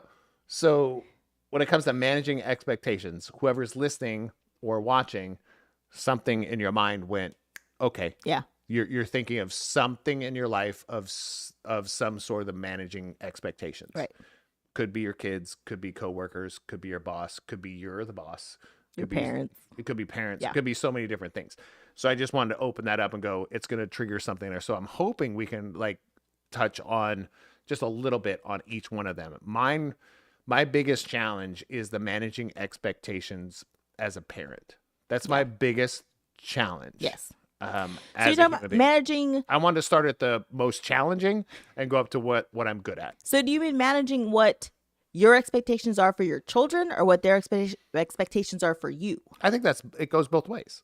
Because I think one thing that's interesting is like when as you parent, right, you want your kids to be able to dream big and have big goals and big thoughts and big things. But at some point, you do have to be like, hey, listen, that idea that you had was great. But we are now at the point where it's not real. It's not realistic. And which direction is this? Does it matter? From parent to child, child to parent? Does it matter? It does, because children usually with an undeveloped. So say parent to kid. Well, your kid has a big goal, dream, expectation, whatever it is. And then they reach whatever point in life, and do you sit down with them and say, it's not realistic anymore. Like not that you've missed the window, but like at some point you have to be like, it's not. So you're more about hurting somebody's feelings or bursting their bubble. That's what I said. So we're still doing your topic. I mean, I announced it. I literally it's said just it. too many words for a title. So it's still managing their expectations. Because again, it's like, as a parent, you want your kid to dream big. You want them to have big goals and aspirations. You want them to think that they can be anything in the world. For sure. But then a point comes in life and you're like, so. They still can, but you have to take that first initial step. I think there's But how do you assist them with managing that? It's not that pipe dream, because now you haven't taken the steps to make it real. That makes sense. But I think I don't think we've been unrealistic with our children. Like, we haven't said no, because I love when my kids have dreams and aspirations. I think our challenge in our younger the three that are still in the house, is having a dream or an aspiration that's bigger than making sure to go to school today. But I think that's the funny thing, is that like, you are one of those people who forever have giant dreams, goals, and aspirations. Yes, but I have little ones too. And I think that's kind of the managing expectations, because I know that there's a reason why the stupid interview questions say, why do you feel you're a good fit for this job? Where do you see yourself a year from now? Where do you see yourself 5 years? I mean, that's literally what that question is asking, which is stupid to me. And I've hired and fired many people in my life. But that's what the question is really trying to ask, is like, what are your current dreams? Yeah. What are you doing to get there? Right. And that's all of those questions wrapped into one. Yeah. Like, I have a dream to be a YouTube streamer, or a Twitch streamer, or a game programmer. Cool. What are you doing to get there? Yeah. I was like, well, I play video games. I was like, okay, that's the worst business model in the world. You know, playing video games is not a business, right? Could you form a business around playing video games? 1000% yes. Yeah. But if your aspiration is to be a programmer or a tester or a streamer, what are you doing to get there? Just playing video games? That's not going to get you there. It's just never going to get you there. So sometimes I feel like your dreams, your expectations are so big that when people have small ones, you're like, it's not big enough. Because for some people to just get to school every single day and like to pass is like a giant goal and dream. You're absolutely correct. But you think so big. Like you think of like save the world big. And most people's dreams and goals and expectations aren't that big. Okay, but are we talking about people, or are we talking about our kids now? I don't know. Because when it comes to our kids, realistically, they have tutors, they're in programs, they get a ride to school, they get everything that they get, like any, let's say, privileged human could get for attending school. They could accomplish that goal of passing all their classes. Right. Yet they haven't got there yet. So you got to look at that as like, is that really their goal? No. Their goal to pass, some of the humans in this house, to pass their classes is not their goal. I think it is. I think it starts out at being their goal, and then they get lost along the way. Lost in what? life, being a teenager. Because let me tell you, if you talk to anybody who's ever been a teenager, I mean, you know this already. There's so many things that are better than school. Mm-hmm. So you were Everything. in high school for 5 years.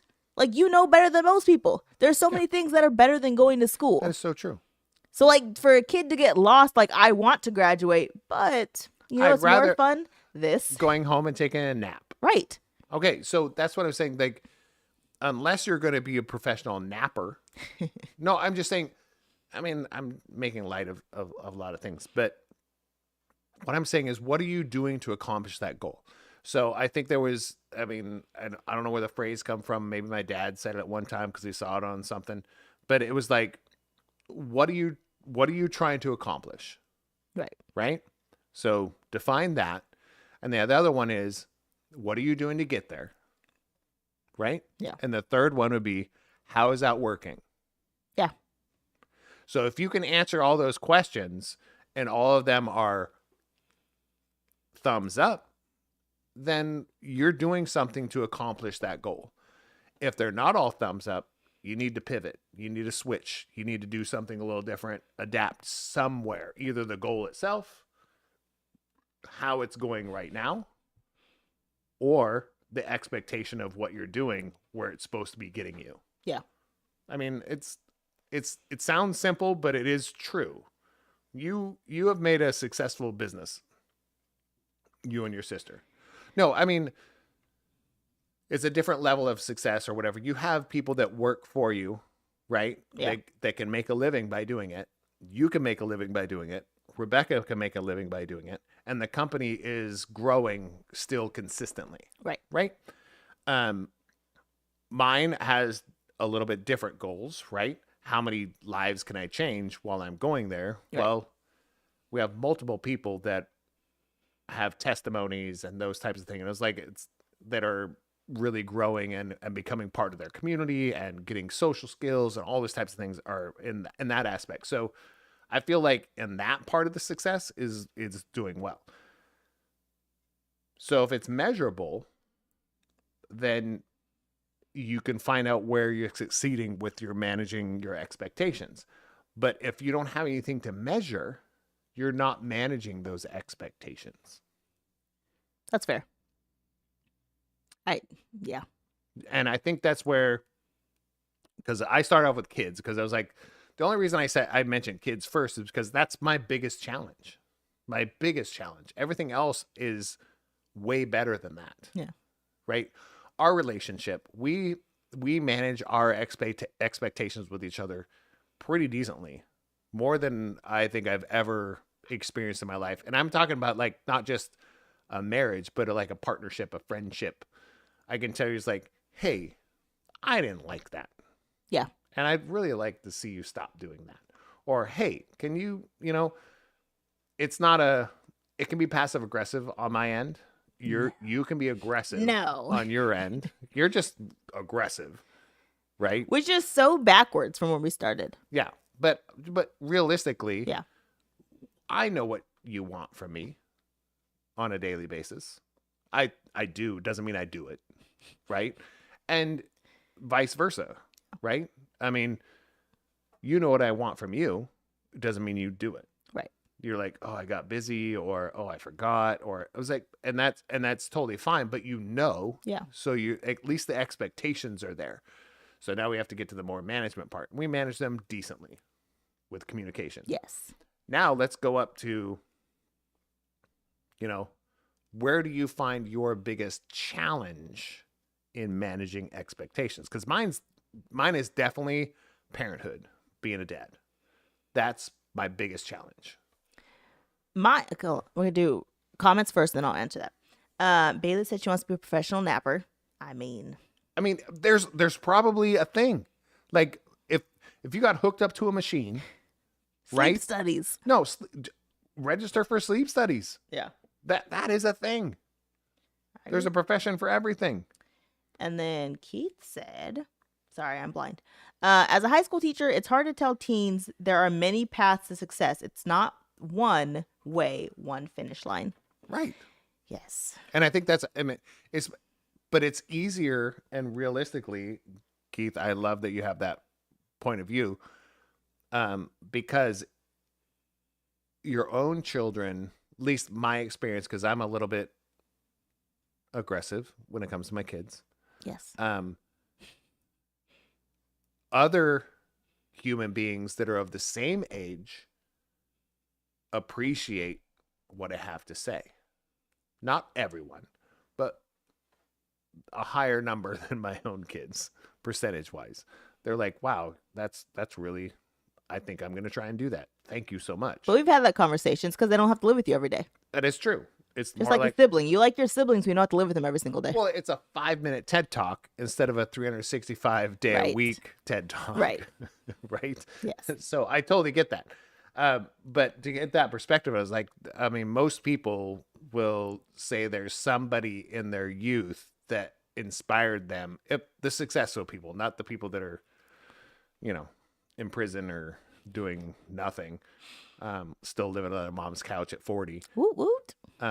Which is a thing. But somebody that's like, oh, my music teacher. Oh man, I had this. Yeah. My career counselor. Or man, I had this English teacher. I was like, even I have that. I was like, I had somebody that inspired me to do something a little bit more about me, and they go, wow, that's cool. Yeah.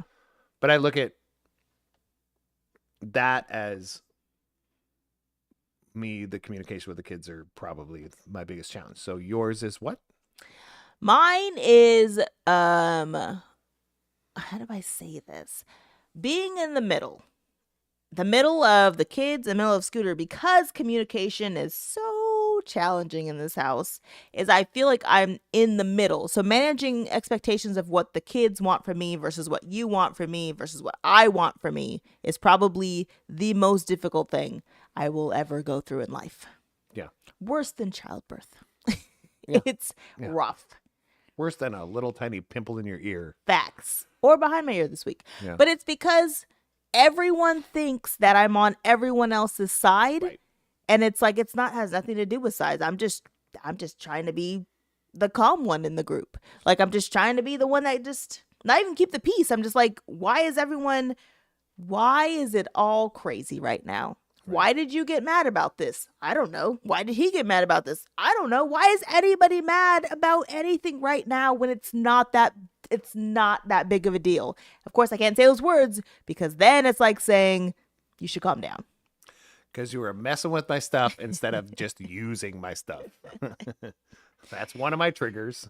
The amount, But- and I think that's probably Let's that. just talk about parents. So Right. So parenting, when it comes to, because I don't know if we're ever going to get to anything else. That's all right. Because I feel like managing expectations, we're literally just talking about parenting. We're talking about relationship. We're talking about you and me. Okay. But that one's not bad. Has its moments. All right. So maybe we should unpack that. So I'm You feeling ready? it's not bad. And she says it has its moments. So obviously we're not managing each other's expectations in that aspect. Do you want me to talk about it? You want me to be about it? I'm just kidding. So, I mean, you could You're be welcome. about it, but then we have to turn the cameras off. why? Well, then I have to get my long sleeve shirt on and my Why? turtleneck so they don't see the bruises. Ridiculous. Ridiculous. Ah, nailed it. Wait, what were we talking about? And this is why managing Right there. expectations So, can be challenging.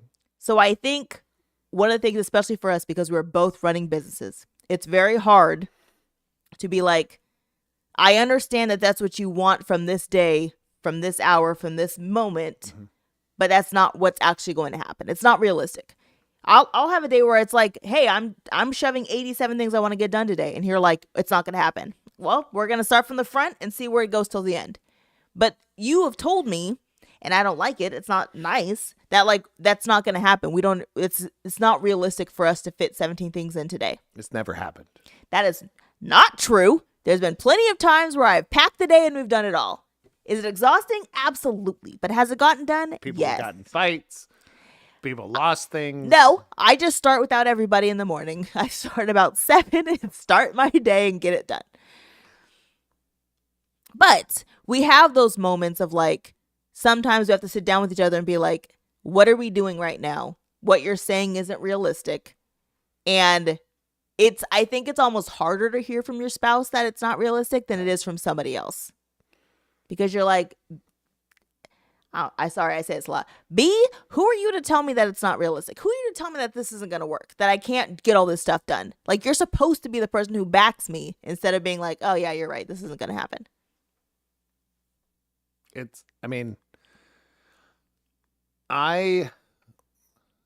Time is a social construct. Very much so. But we have to live with time so that we can get certain things done and expectations be managed. Right. Within that time frame. Yes. So if something takes 30 minutes to do and you set a 15-minute slot to do it, that's not good management of expectations or management of time. Yeah. And I think that's where I come from, is when it comes to managing expectations of time or something in a day. I've been around for a while, 50 years. Oh, so and I've been with you, 11 now? Yeah. Right? So I know the track record of the way things function when it comes to you, Elise, CJ, Mariah. So when it says we're going to leave right at noon and be at a place by 3 and have dinner at 4 o'clock at somebody's house. And that's just this example. That's not a real thing, but I was like, what? But you would look at it this way. So I know we're not leaving at noon, right? And you look at the map, it takes 3.5 hours to get there, right? So I know we're not going to be there by, even if we left on time, we're not going to be there till like 3:30. Yeah. And then it takes another hour to get to the dinner place. So there's some science involved when I say things, right? But when you say it, it's just bursting my bubble. I understand that. And maybe that's you're the other direction, right? Because when you came up with this subject, it was on your direction for somebody else. Yes. But now, I mean, you got to look at it that way. I was like, I'm sitting there going, we're not leaving at noon, because either I'm going to be running late, which does happen quite a bit. Like, I was like, man, I got to use the restroom. Yeah. Like, something happened. I don't know. Great food last night. Give me another 20 minutes, guys. Or you're going to have somebody who's like, oh, we're leaving now? We have somebody of that in the house. Or we might have 3 of those people out of the 5 that happens to. Yeah. So we do leave late.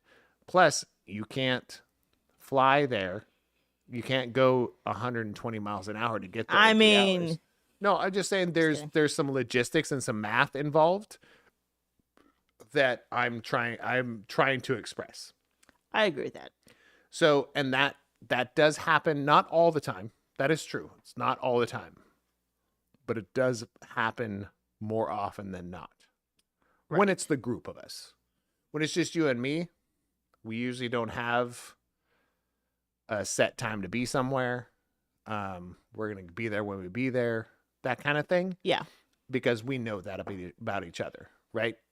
You're going to be ready early and then find something else to do. And then you ran an errand and you're not even home. Right. Right? That's your personality. Me, I'm like, I'm ready early. I decided to do something that was like, oh, I have to use the restroom. Or, oh, I have to, whatever.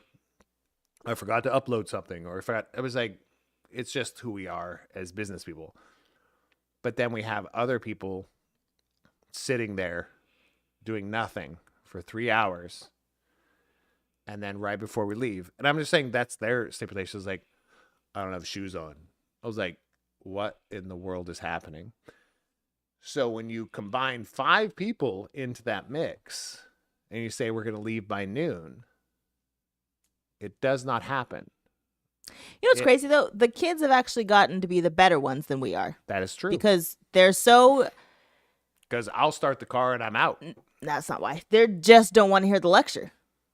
They'll be ready. If we say noon, they're ready at 11:50 because that's what you keep telling them, that we're leaving at 11:50. And they're sitting there at noon like, you guys said noon, and we're still sitting here. And I was like, well, I appreciate you guys being ready. Good. Because nobody wants to hear the lecture. Well, then maybe they'll show So up. they are managing your expectations because they're not managing them. I mean, they're dealing with them. It's not acceptance. but they're not. They can't manage my expectations. Yes, they can. They can't manage them. How not? How so? What they can How do not is so? they can suffice or satisfy my expectations, but they can't manage them. So you can only manage your own expectations. Fact. How is that? You can't manage somebody else's expectations. I guess it's true. You live within the constructs of somebody else's. And I think that's where we expectations. kind of get that disconnect. It's like you can manage your own expectations, and if you feel like you've communicated everything to that person, the beginning time, what you need to get done, and the end time, they need to manage it and actually satisfy my expectations. So I can't burst your bubble. You can only burst your own bubble. That's what I'm hearing. But it could go the other way. Like you said, I burst your bubble. Yeah, but that's wrong. Now what you're saying is You're saying you can't. were wrong. No. Say it one more time. Never. It's been What recorded. you're saying is Say it again. I can't burst my own bubble. No, you can't burst my bubble. I can only burst my own bubble.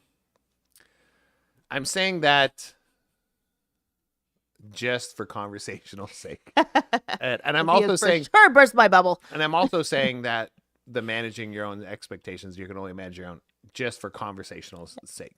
And I feel like if you guys are listening to the show or watching it, it's like there's a lot of things that I say just for conversational sake. Okay. And then I'll tell you what I do. That's totally different. So I have a question. So we're going to go into the dream of Time to Tabletop, right? The dream has been around for many, many years. 2017. Lots of years, right? And there's so many times where I'm Going like, into our seventh year. I don't even understand the concept. Like I didn't at the beginning. I was like, I don't know what you're saying, but I understand that that's your dream, that's your goal. Mm-hmm. And I don't, at some point I was like, so when, and you've asked this, that's why I don't ask it to you. When do I say that's enough? Like if it doesn't reach the goal that I have for this, like when is the point where I'm saying this isn't enough? Like I'm done. It's not what I want it to be. Like when is it enough? I had that conversation with myself in what I think it was 2022. Was like, do I just shut it down? Yeah. I think that was a big conversation. Do I just shut this down? Yeah. Like it's not going to work. And there was a lot of factors that were involved in that. And you can blame pandemic, you can blame shelter in place, but I was like, there's a difference between a reason and an excuse. Realistically, the shelter in place and the pandemic was more of a reason than it was an excuse for us. Right. Realistically, we shouldn't have survived from 2020 to middle of last year. We shouldn't have survived. And fact be known. Well, fact be known. Is that a phrase? I don't know. Fact, I don't know. Whatever. I think. You already took a pee break. Hey, it's been hours. Okay, so realistically, we'll put it out onto the podcast. I had to work and make my own money just to pay my employees. Right. That's just the way it worked. So I made $0 for at least like probably 2.5 years. Yeah. 0. Every penny that I made working whatever I did went directly to pay my employees. Just fact. So that we could stay afloat. Yeah. And the only reason I could do that is because of the growing success of your company or another, like you didn't have any, how do I say it? If you use the pandemic as a reason for you not making money, it would have been an excuse, not a reason. It would have been a lie. Yeah. Because business was fine. Right. It just kept going. Agreed. Mine did not. Mine stopped, like hard stop. Within like 30 days, hard stop. Yeah. So we did some adapting, all that kind of thing. So yeah, in 2000, I think it was 2022. I was like, why do I even do this? And that's when I kind of reached out and I had a couple meetings with some of my good friends. Like I think Jim Last was one that I kind of went and had lunch with. with, if somebody would let us in. There's certain people that I went and talked to and stuff, and we're just like, hey, this isn't working. They're like, why? And I was like, because we're making no money. And then I would talk to Valerie, our lead instructor, and I talked to her. I was like, hey, how are things going? Like, I was like, and all she would say is like, she's barely dealing with kids, but she at least had one class or two classes going online, whatever. And she would tell me, I was like, oh, Nyla's doing this and so-and-so's doing this. And, and I'm like, okay, so we're doing something. Yeah. I mean, I could shut this down, hard stop. And I don't think anybody would look at me and go, man, you just gave up. Right. I don't think they would. But then again, who's gonna look out for not the little guy, but kind of the unseen human that doesn't have those skills? I'm a big advocate of the C and D student. Yeah. Big advocate. Because there's programs for F students and there's programs for people that exceed. But everybody that just gets through stuff, we forget about them. Yeah. And that's crap. Because those are the people that are your neighbors, Yeah. So, long story long. What was the question? So I was going to say so when it comes to like even my expectation of your company, there was a point where I'm like, so you have to make a living. Like, at what point is it that you're like, how do you continue if you're not going to make a living? Like, Right. what are we doing? Right. And I think it came to a point where I had to realize that like, it's for you, it's not so much of like, I need to make money, which is a whole other thing, but it's like, I want to save people. I want to help as many people as I can while I can. So I think the hard part is when it comes to like even just us and when we talk about our businesses is that like not everything has to be done for money, right? Like not everything has to be done because I want money. It's more of like, this is my passion. I want to help people. I don't have that in what I do. I want to help people. Like I want to help people learn, but it's not like you naturally help people. But at the end of the day, realistically, at the end of the day, I'm going to do whatever it is to make sure that I have a living. True. Like, I don't know how to not have that in my system. Right? Does that make sense? Yes. Okay. But I think we can go into that theological, and I've mentioned this multiple times, that I am a cis, white, 50-year-old man. I could get a job tomorrow to pay bills. Right. And have decent money. I could do that. Yeah. Almost anywhere. Right. Right? You don't have that luxury. No, I have to keep working. Right. I can't take a break. Well, not. I'm just saying as who you are as a human being. So your aspirations. You have an MBA. Yeah. I have an AA. That's not even transferable to California. California. So you got to look at it that way too, and like, yet I know that I could make as much money as she does. That's probably fair. Right. So, which is a whole different topic. But what I'm looking at is if I'm not using my privilege to help other people that don't have the privilege or have the support, then I almost said the F word. Then who the heck am I to call myself a successful human being? Yeah, so I don't think about life that way. Yeah, but because I cannot. Well, but you don't choose not to. No, you don't have to, right? So I look at it that way. So managing expectations, everybody has a different path. So when it comes to managing expectations, everybody has to have a different path and has to be unique to them. Yeah. And I think that's a big part. So we talked about us business owners. Now, how do we do this for, let's say, people that work for us. Oh gosh, hold on. Two things. Comment, question. Keith said, so time becomes an interesting dynamic for those of us over 50, and that's how we drop 5 pounds. Keith, you're kicked out of the chat room.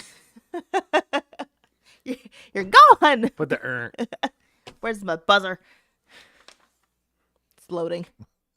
She broke it. Never mind. Doesn't exist. There it goes. We didn't prep the buzzer. It's okay. He's 50, 50. and he walks slow. He listens slow. His eyesight's bad. Keith's in better shape than we are. Oh, that's true. Right. So she just put the camera on me, just randomly. Then refill my beer while you're out. So I did write down some stuff here. Realistically, I mean, there's some real stuff in here. We're going to talk about,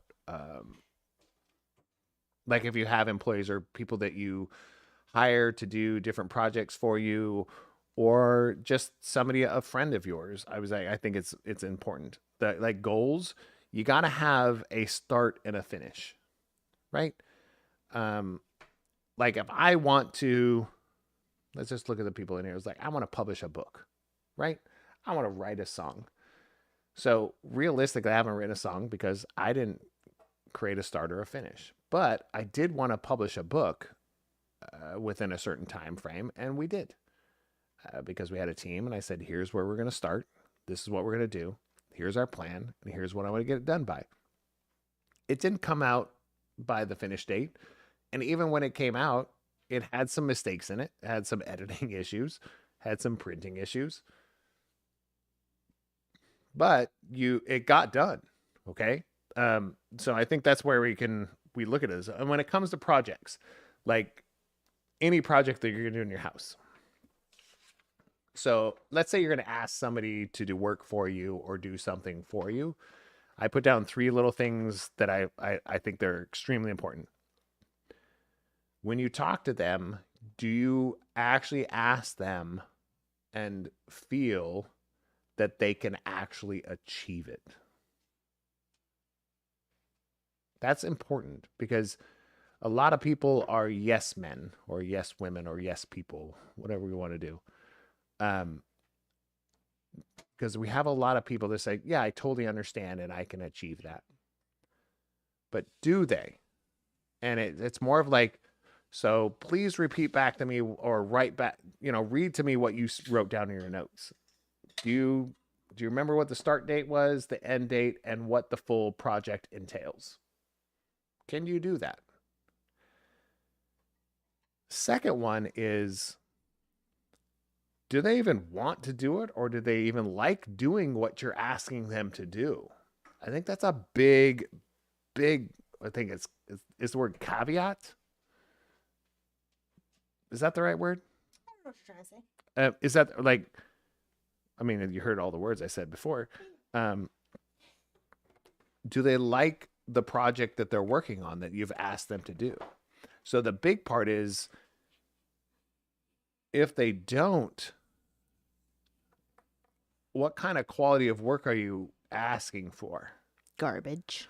Well, and I have I have an example, and I love her to death, and she is one of the best examples of a very outspoken and true, honest, knows what she wants when it comes to working with me, is Valerie. Yeah. Right? So our beginning of the year kind of, what are we going to accomplish this year? She was like, here's what I want to accomplish. Right? And I was like, that's awesome. Let's make sure that you do accomplish those things. And then ask the question, what roles in what we're doing in your lane, in your lanes of whatever you do, teaching, mentoring, teaching other teachers, train the trainers. What do you feel comfortable at? Not just comfortable, but what you like doing. And she gave me those things. So those are the projects I'm going to give her. Right. Right?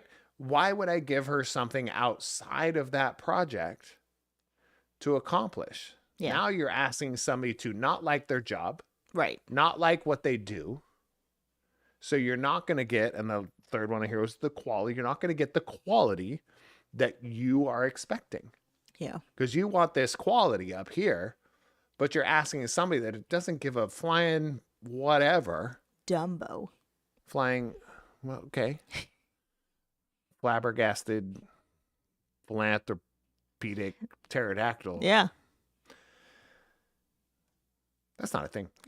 But you're not going to get the quality that you asked for or you're expecting because you're not managing or your expectations and you're not giving it to the right person. Right. So if you know that you're going to give somebody a project and you feel like as soon as you give it to them, you're just like, it's not going to be, it's not going to be great. But I was like, then do it yourself. Right. Like make the time to do it yourself. Yeah. Right. Like there's certain areas in our industry, the industry that I'm in, that I cannot expect somebody else to give me the quality of work that I could do by myself. No. So why just do it yourself then? Yeah. Some people actually really love working with Excel spreadsheets. Some people really love scheduling. Some people really like teaching. Yeah. Some people really like mentoring. I was like, so why would you put those people and take over, like structure or whatever you're into, take that job. If your expectation is too high for somebody else, that's your problem. That's fair. Because you didn't take on the project yourself. So you remember that time when I tried to do laundry and you told me how terrible I was at it? Yes. Expectations. True. Also, shut up and say thank you. No. Yep. I will not. Yeah. Not about laundry. Yeah. No, I appreciate actually laundry guy, which is this guy. What did I say when I was putting on my shoes today? I was like, putting on my shoes, like, man, is your laundry guy on vacation or something? I did say that because, man, I'm like 2 loads behind. 2 loads. Yeah. And towels. No, I'm not behind on towels. We have like I'm just kidding. 8 clean towels sitting in the cupboard. We're good on towels. I'm just kidding. But no, we are 2 loads behind on. I washed them, dried them, have not been put away. Yeah. That is true. Everything in our room is pretty much clean, just not put away. That's fair. So when it comes to managing expectations in your industry Mm-hmm. and what you do, how do you do that? I kind of did what I did. I vamped while you were gone. Do I manage expectations? I just let Becca tell everybody what we expect. That's not okay. No, I try to not say it in a confrontational way because I'm not a very confrontational person. So I try to say it in a way of like, hey, this thing is real old. And do you need help on it? Why isn't it turned in yet? Like, what can I do to make this better for you? And I've come to the point where I know what some people can handle and what some people can't. So, and nobody's ever come to me and said, you know what? I want a more difficult one. I want a more difficult audit. No one's ever said that to me, but they have said, hey, this is like way over my head. Can you give me something else? And then at that point, I'm like, is it because you don't have the confidence to get it done? Because like you have the knowledge, right? Are you just like, what is it that's holding you back from getting this completed? What can I do to help you make this a successful thing to where the next time you see something like this, you can just get up and do it yourself? So I don't know that I actually manage expectations well in our company. I feel like I do. I feel like people know that like this is what we expect for you to do, but I'm not sure that it's real. Honestly. So, what I'm hearing is you know what you want, right? Right. I've said it out loud. Right. So where are you at right now? And what are you doing to get there?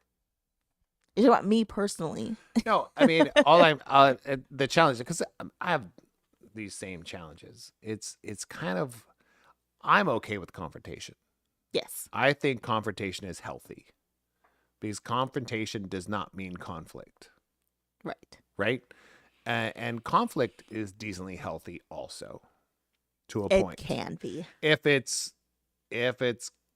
Respectful. yes, if it's respectful, which mine is not. But but I feel like confrontation is essential. Yeah. Like if you don't go ask, if you're waiting for somebody to give you a raise and they don't give you a raise and you don't confront them with that, you're never going to get a raise. True. That's the basics of, when we were talking business now, I was like, that's confrontation. Yeah.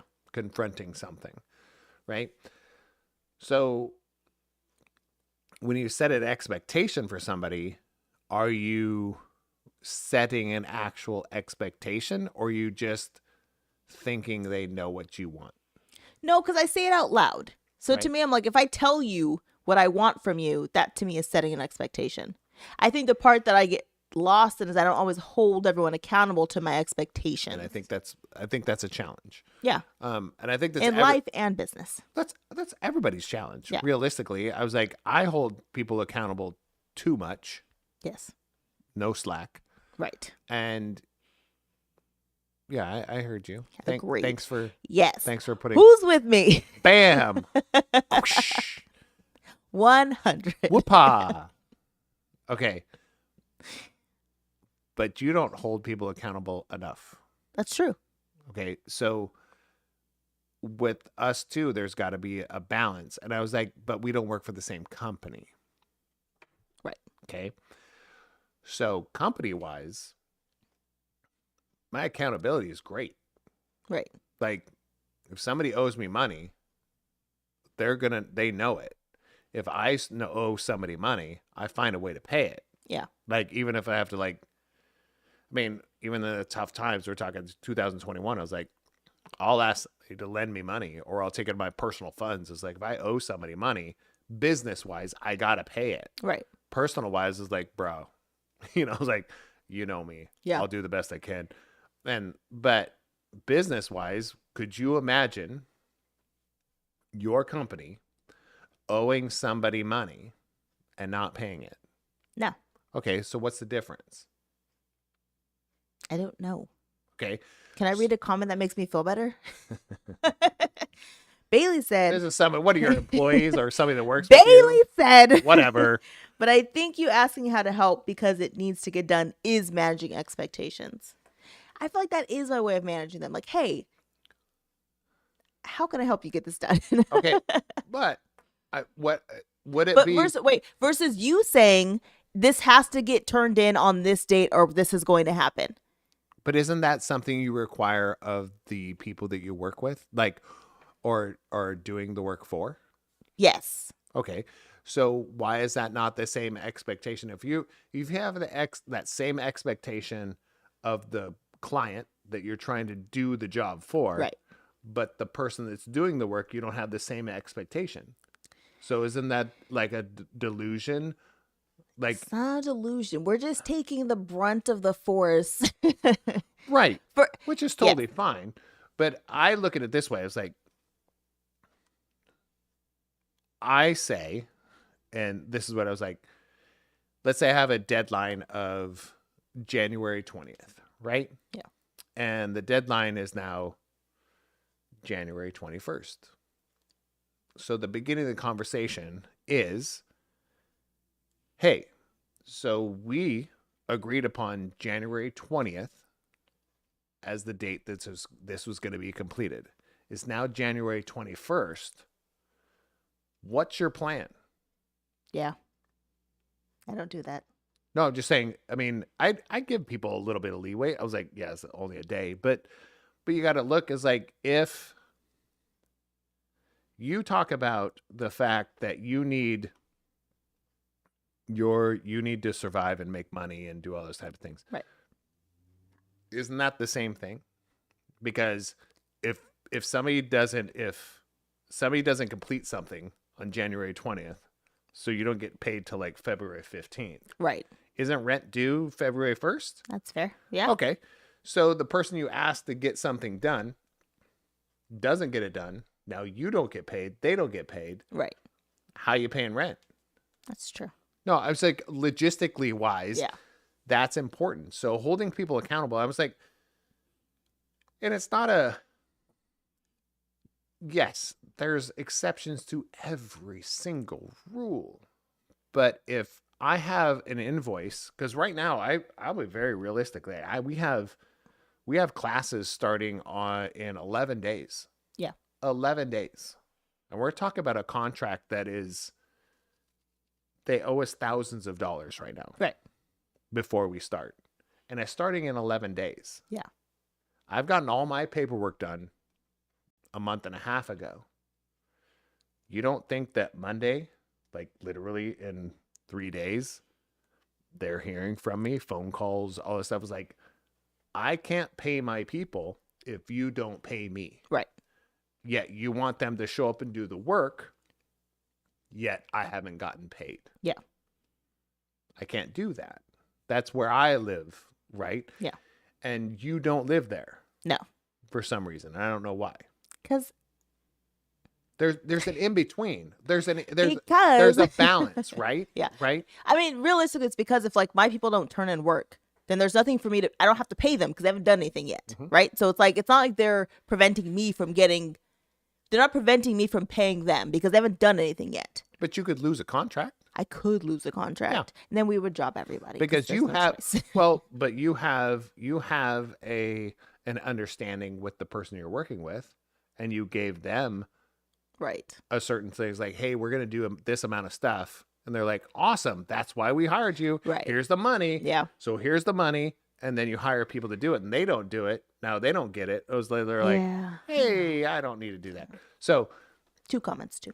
this is it's decently specific, but it is in every industry. Yeah. Like I get paid before I do the work. Yeah. I have to. Otherwise I can't put people in Right. place. Yeah. You're different. I don't Kind think I'll ever get to that point because I don't think that to me that's bad business. It's kind of like, to me it's bad business. So if somebody's going to come and pave your driveway, you pay a deposit. Right. This is what it is. If somebody comes to do something in your house, you pay a deposit, which is usually like 20 to 50% of the whole job. Yeah. It's not $100. Like contract work is contract work. And if you think somebody can come into your house and look at your plumbing for less than $250 just for them to look at it, you're insane. Yeah. And I feel like that's where we need to get to that point. All right. Comments first. Keith, how much do you prepare teens for expectations as an adult? Maybe too late, too heavy for this late. No.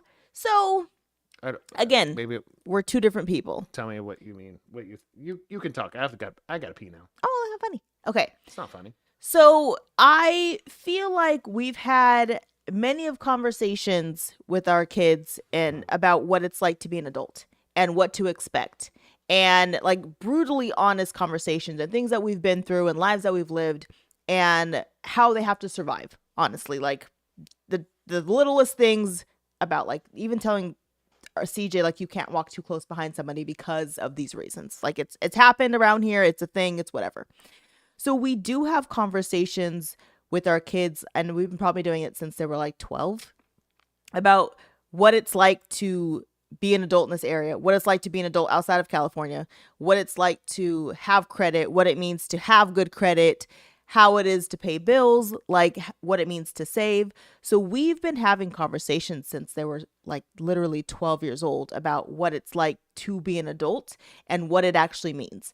Now, 2 out of 3 of our kids totally took what we were saying and understood and went with it. We have one who thinks like, when I move, I can't move out until I'm gonna have a fully furnished apartment and I have a bed and I have a dresser and I have everything that goes in your house. Like I can't move out until then. And we've had the conversation with her again recently, like that's not what it means. Like if you want to move out, you might only have the bed, like the furniture in your room and the clothes that you have, and then we'll help and get like towels and dishes and like the basics of an apartment, because you haven't earned that life yet. Like you haven't earned that fully furnished apartment yet, because you are a young person starting out, and that's okay. But we, and it's hard because we don't want to burst their bubble, but it is like, I don't want to anyway. Scooter's fine, bursting all the bubbles around here. But I've tried really hard to sit down and have like an honest conversation with them, about what it actually looks like to move out, to have a real job, to have what a savings account looks like, to just be pretty much what an adult is. And and it's like a continuing conversation, right? Like our kid who's in college right now, she's like, after this year, I don't want to live in the dorms anymore. And I'm like, well, this is what it looks like. This is what it costs. This is what you have to do to make this a reality. Because, what's your plan? Right. Like you have to have some idea of what it's like to not just like, my parents are going to be able to take care of everything that I want. Like at some point I have to make sure I can do it for myself. So that's been a conversation for a long time, because I felt like nobody ever had that conversation with me. No one ever told me what it was like, what it meant to be an adult and to pay bills and to not pay bills on time, and what that meant, and to how to apply for apartments and apply for jobs. And no one ever really prepared me for like childhood to becoming an adult. Well, I mean, that's on a broader term, managing expectations. We can stay on topic. We are. For this. No, we could. This is what it is. When it comes to, you have a newborn kid, you have a 1-year-old, you have a 2-year-old, you have a 3-year-old. Your goal as a parent is to keep that person alive. Why? So they can become an adult. So you're not raising a kid. Right. You're raising an adult. So if your kid can build a Lego house out of memory or creativity, was like, they might be able to do their own laundry. Right. They might be able to do their own chores. They might be able to make their own breakfast. So doing those things for your kids might make you feel good, but you might be cutting them off at the knees. Yeah, because now they're everything.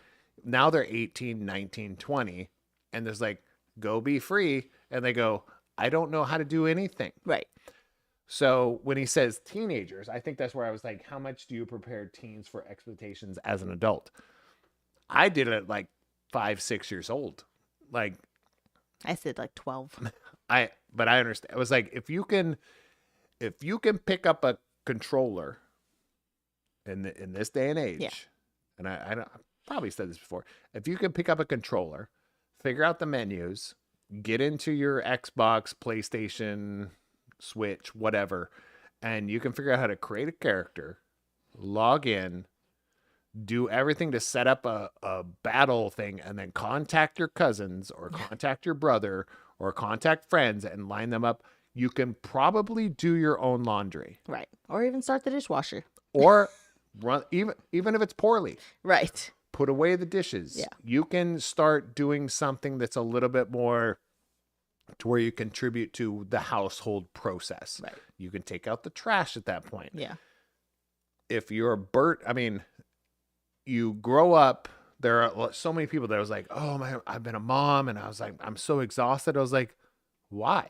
Yeah. Like, well, I have to take out the trash. I have to cook for the kids. I have to do the dishes. It's like, your kids are 16 years old. Yeah. Shut up. So manage those expectations. Like, I expect, as an adult, as a parent, I expect parents to raise adults. Don't raise kids. Yeah. Raise adults. Teach them from the beginning, hey, that's not nice. Hey, this is what we do. We clean up after ourselves. Liquids don't go in the trash. Liquids don't go in the trash.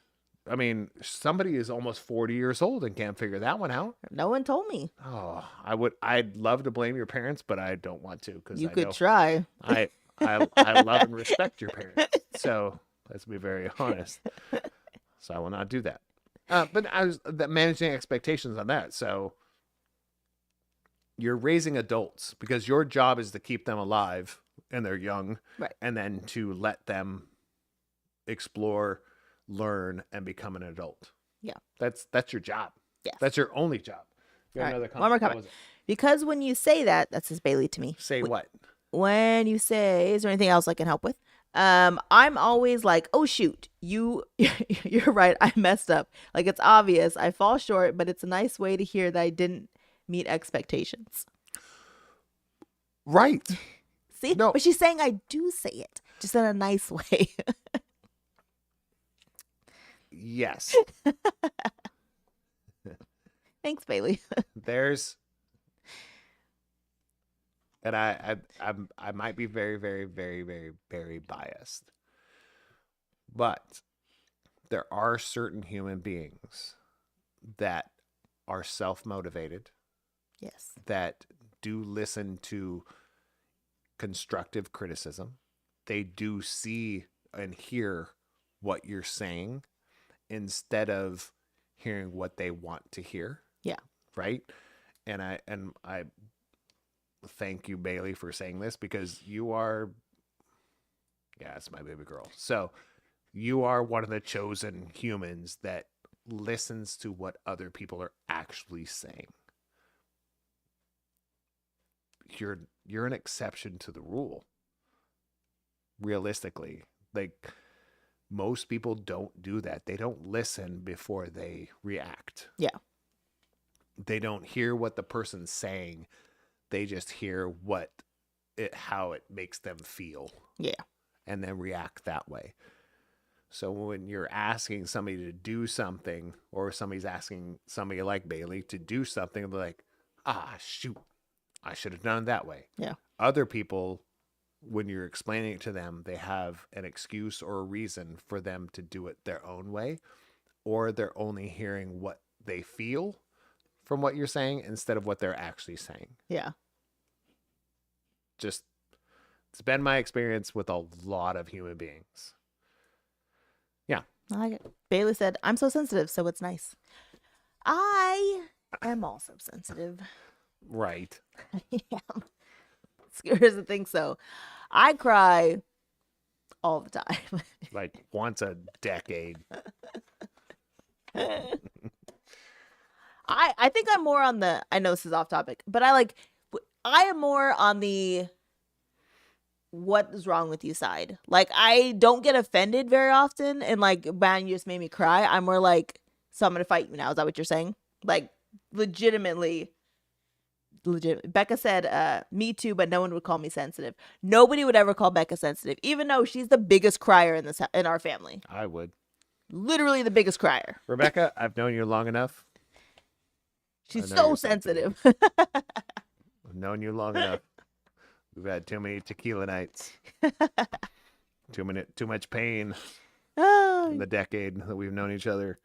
But realistically, I was like, knowing your beginning and ending goal is very, very, very important.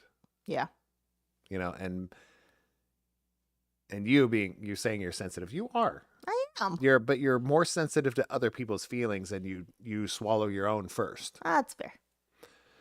Which, I mean, I don't know. Everybody's unhealthy in some aspect, I guess. Nobody's perfect. You know, I mean, Bob Harper had a heart attack, for goodness sakes. Bob Harper. He did. Right? Who would have thought that would happen? Who would have thunk that? That was years ago, but you know, old news. Yeah. So yeah, that's our thoughts on it. Realistically, will our opinions change? Probably. Never. Like, if your opinions don't change because of something you've learned over the years, like, you're not growing anymore. Be yourself. Like Bailey, Rebecca, the people that are in chat, like Keith, everybody that we know is like, if you understand and see your shortcomings, that means you can become a better person. Better, I don't know, better employee, better parent, better child. Like, my biggest struggle, realistically, I'm so stubborn as a parent, I don't think I'll ever change. Lord. But I think I could be a better kid. I could be a better grandpa. I could be a better, you know, I don't know.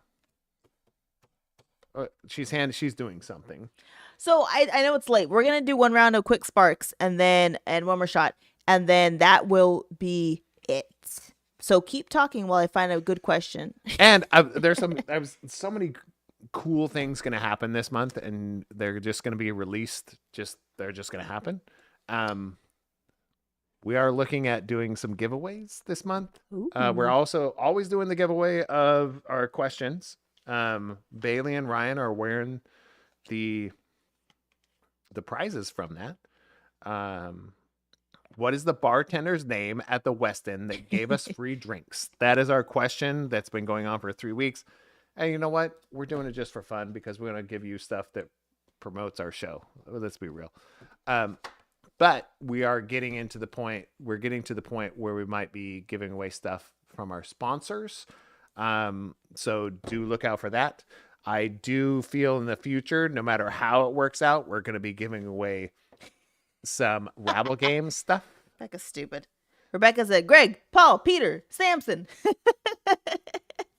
So you should, I mean, if you really want to guess those names, you should probably start with the beginning of the alphabet so you know where you started and where you ended up. No, it's great. So be real. So be real, Rebecca. Manage your expectations. All right. And we miss all of you. Like, this is very, very true. Like, anybody that hops in this, like, anybody that gets in here, I think that's right. even if we've never met you before in our life, which does happen in these chats, and be a troll. Willie. It is going to be a good year, Keith. Keith said Willie. All right. Why would you say Willie? You ask your first question, and then I'm Past, going present, to future. pour a shot. And did you choose One more shot. Did you choose these? I went in the box and I took 3 cards out each. So, but no, we're going to have some giveaways, guys. I'm not joking. It is going to be amazing. So Rebecca's going to play these games with us because she's local. Keith, Rabble. you're local-ish, local adjacent. Oh, we should play it on potluck night. Yes, we do have a potluck coming up. So, All right, ask your question. okay, past. Something just started tickling my nose. Oh, no, it's going to sneeze. Oh, okay. What is an accomplishment that you are especially proud of? So, Burying me. that's the biggest one. Accomplishment. I don't know. That's She right. leveled up.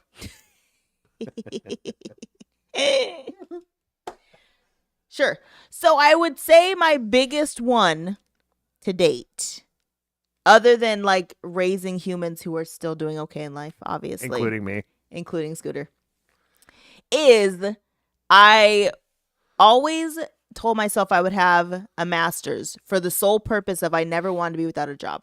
Right. So like, it sounds stupid to have a biggest accomplishment as a master's, but the point of it was so that I know that I would never have an issue taking care of my family, because even if I had with a master's, I knew I could at least make enough money to take care of us. So like that was always my, even if I never use this master's, I'm going to have the letters behind my name because in case I need to, I will always have enough to take care of our family. Hells yeah. I mean, realistically, it's like you will never have to, even if everything shuts down, like your whole business fails, everything, realistically, you will never have to have an entry-level job again in your life. Right.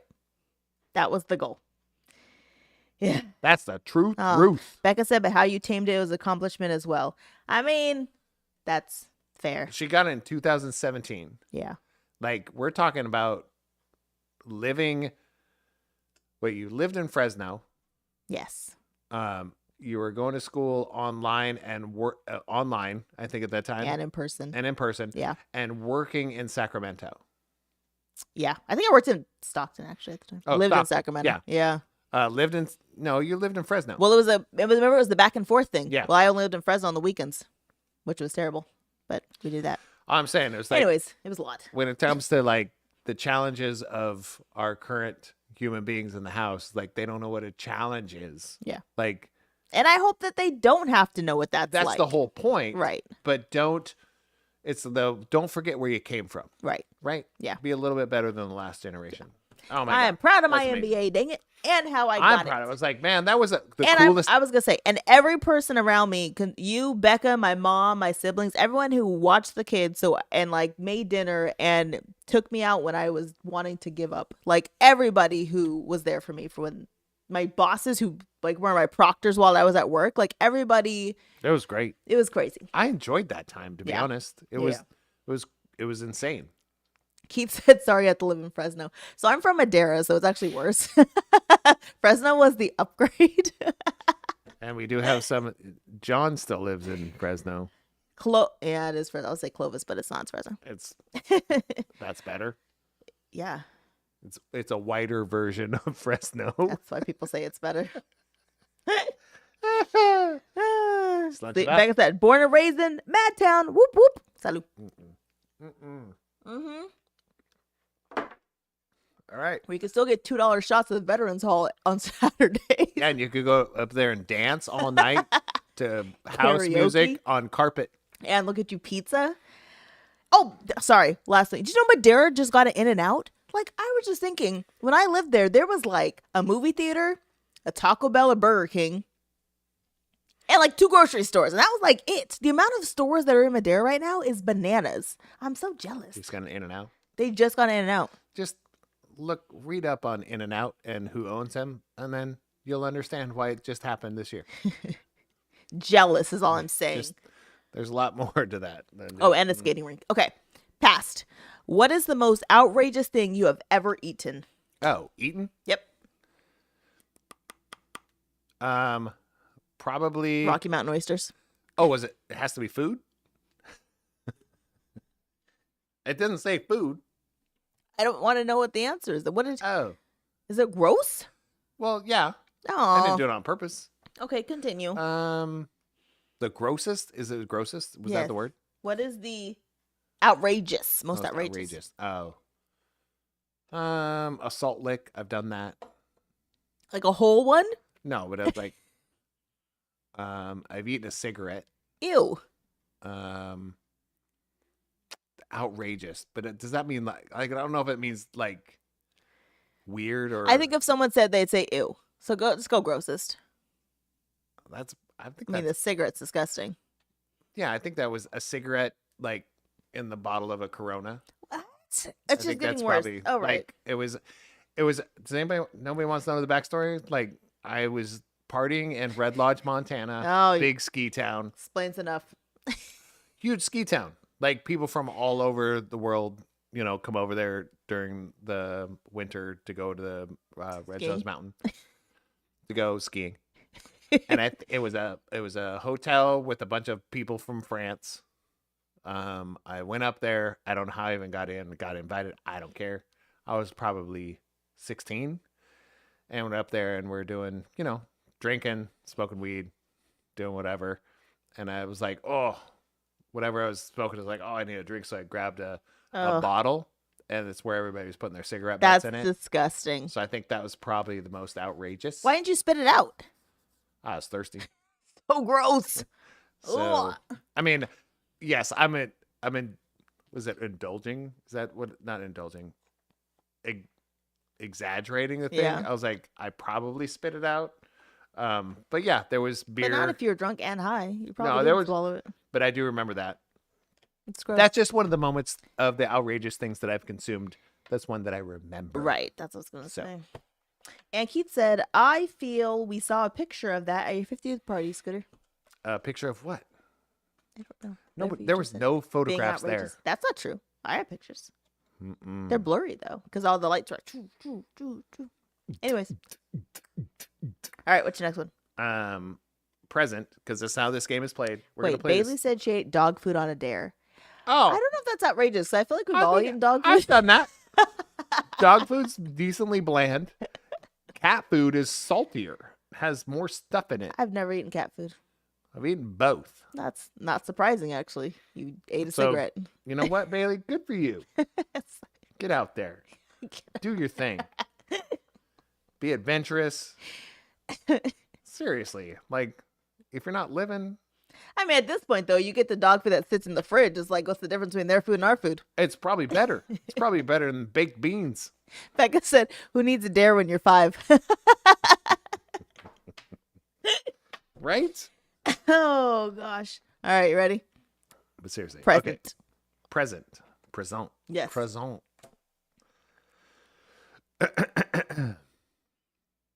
How do you usually make decisions when there are no clear answers? I mean, first off, I don't. Just kidding.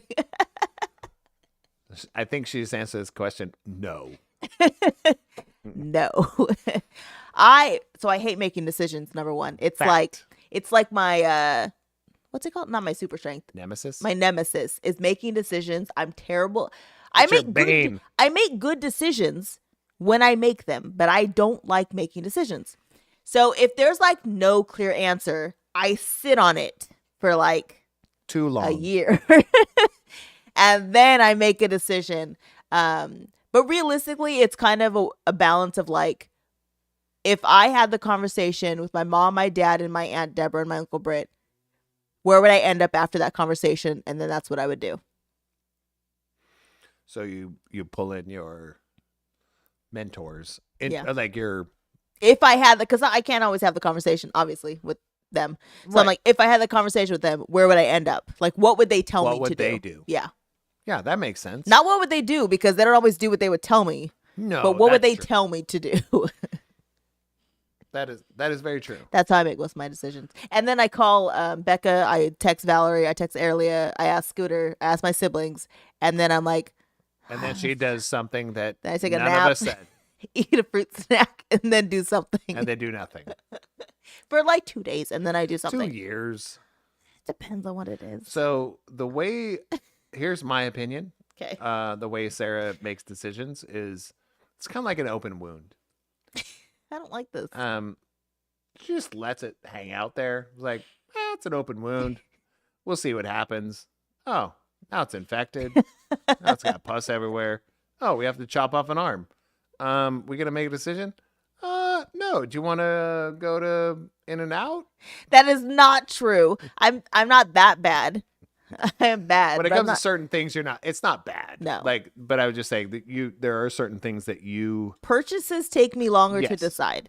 Years. If I have to buy something, it's a big purchase.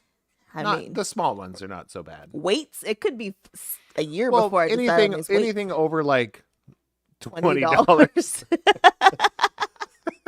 We had the same dollar amount. It was like anything over $20. If it's under 20, she's like, we If can get it's- that. Groceries, I don't mind, but anything like a single $20 purchase, Yeah. I'm just like, food. I should So say true. grocery. Food, I don't mind. Like if we go out to dinner and it's like, oh, it's $120, I'm like, oh, it's not bad.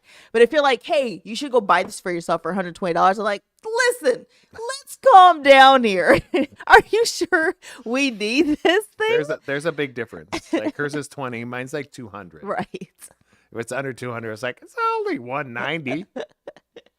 Oh, it's $1,000, but it's only 190 a Right. month. We get it. Thing. Same. Oh gosh. Okay. What is that? What do they call that? The girl Girl math. Girl Yeah. math. That's girl math. Yes.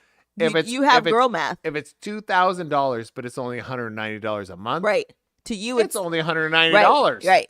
It's not $2,000. You do girl math. It's so No, true. I'm a girl math guy. Oh my gosh. Fact. I'm just like, don't buy it, guys. There's a camera that I am jonesing for right now. I'm surprised it's not on the way, honestly. Well, I don't even have enough for the down payment. Oh, that's good. Well, that's not good I'm because excited for that. my down payment went to payroll. Good. Like I paid my people Yeah. first. That's where it should go.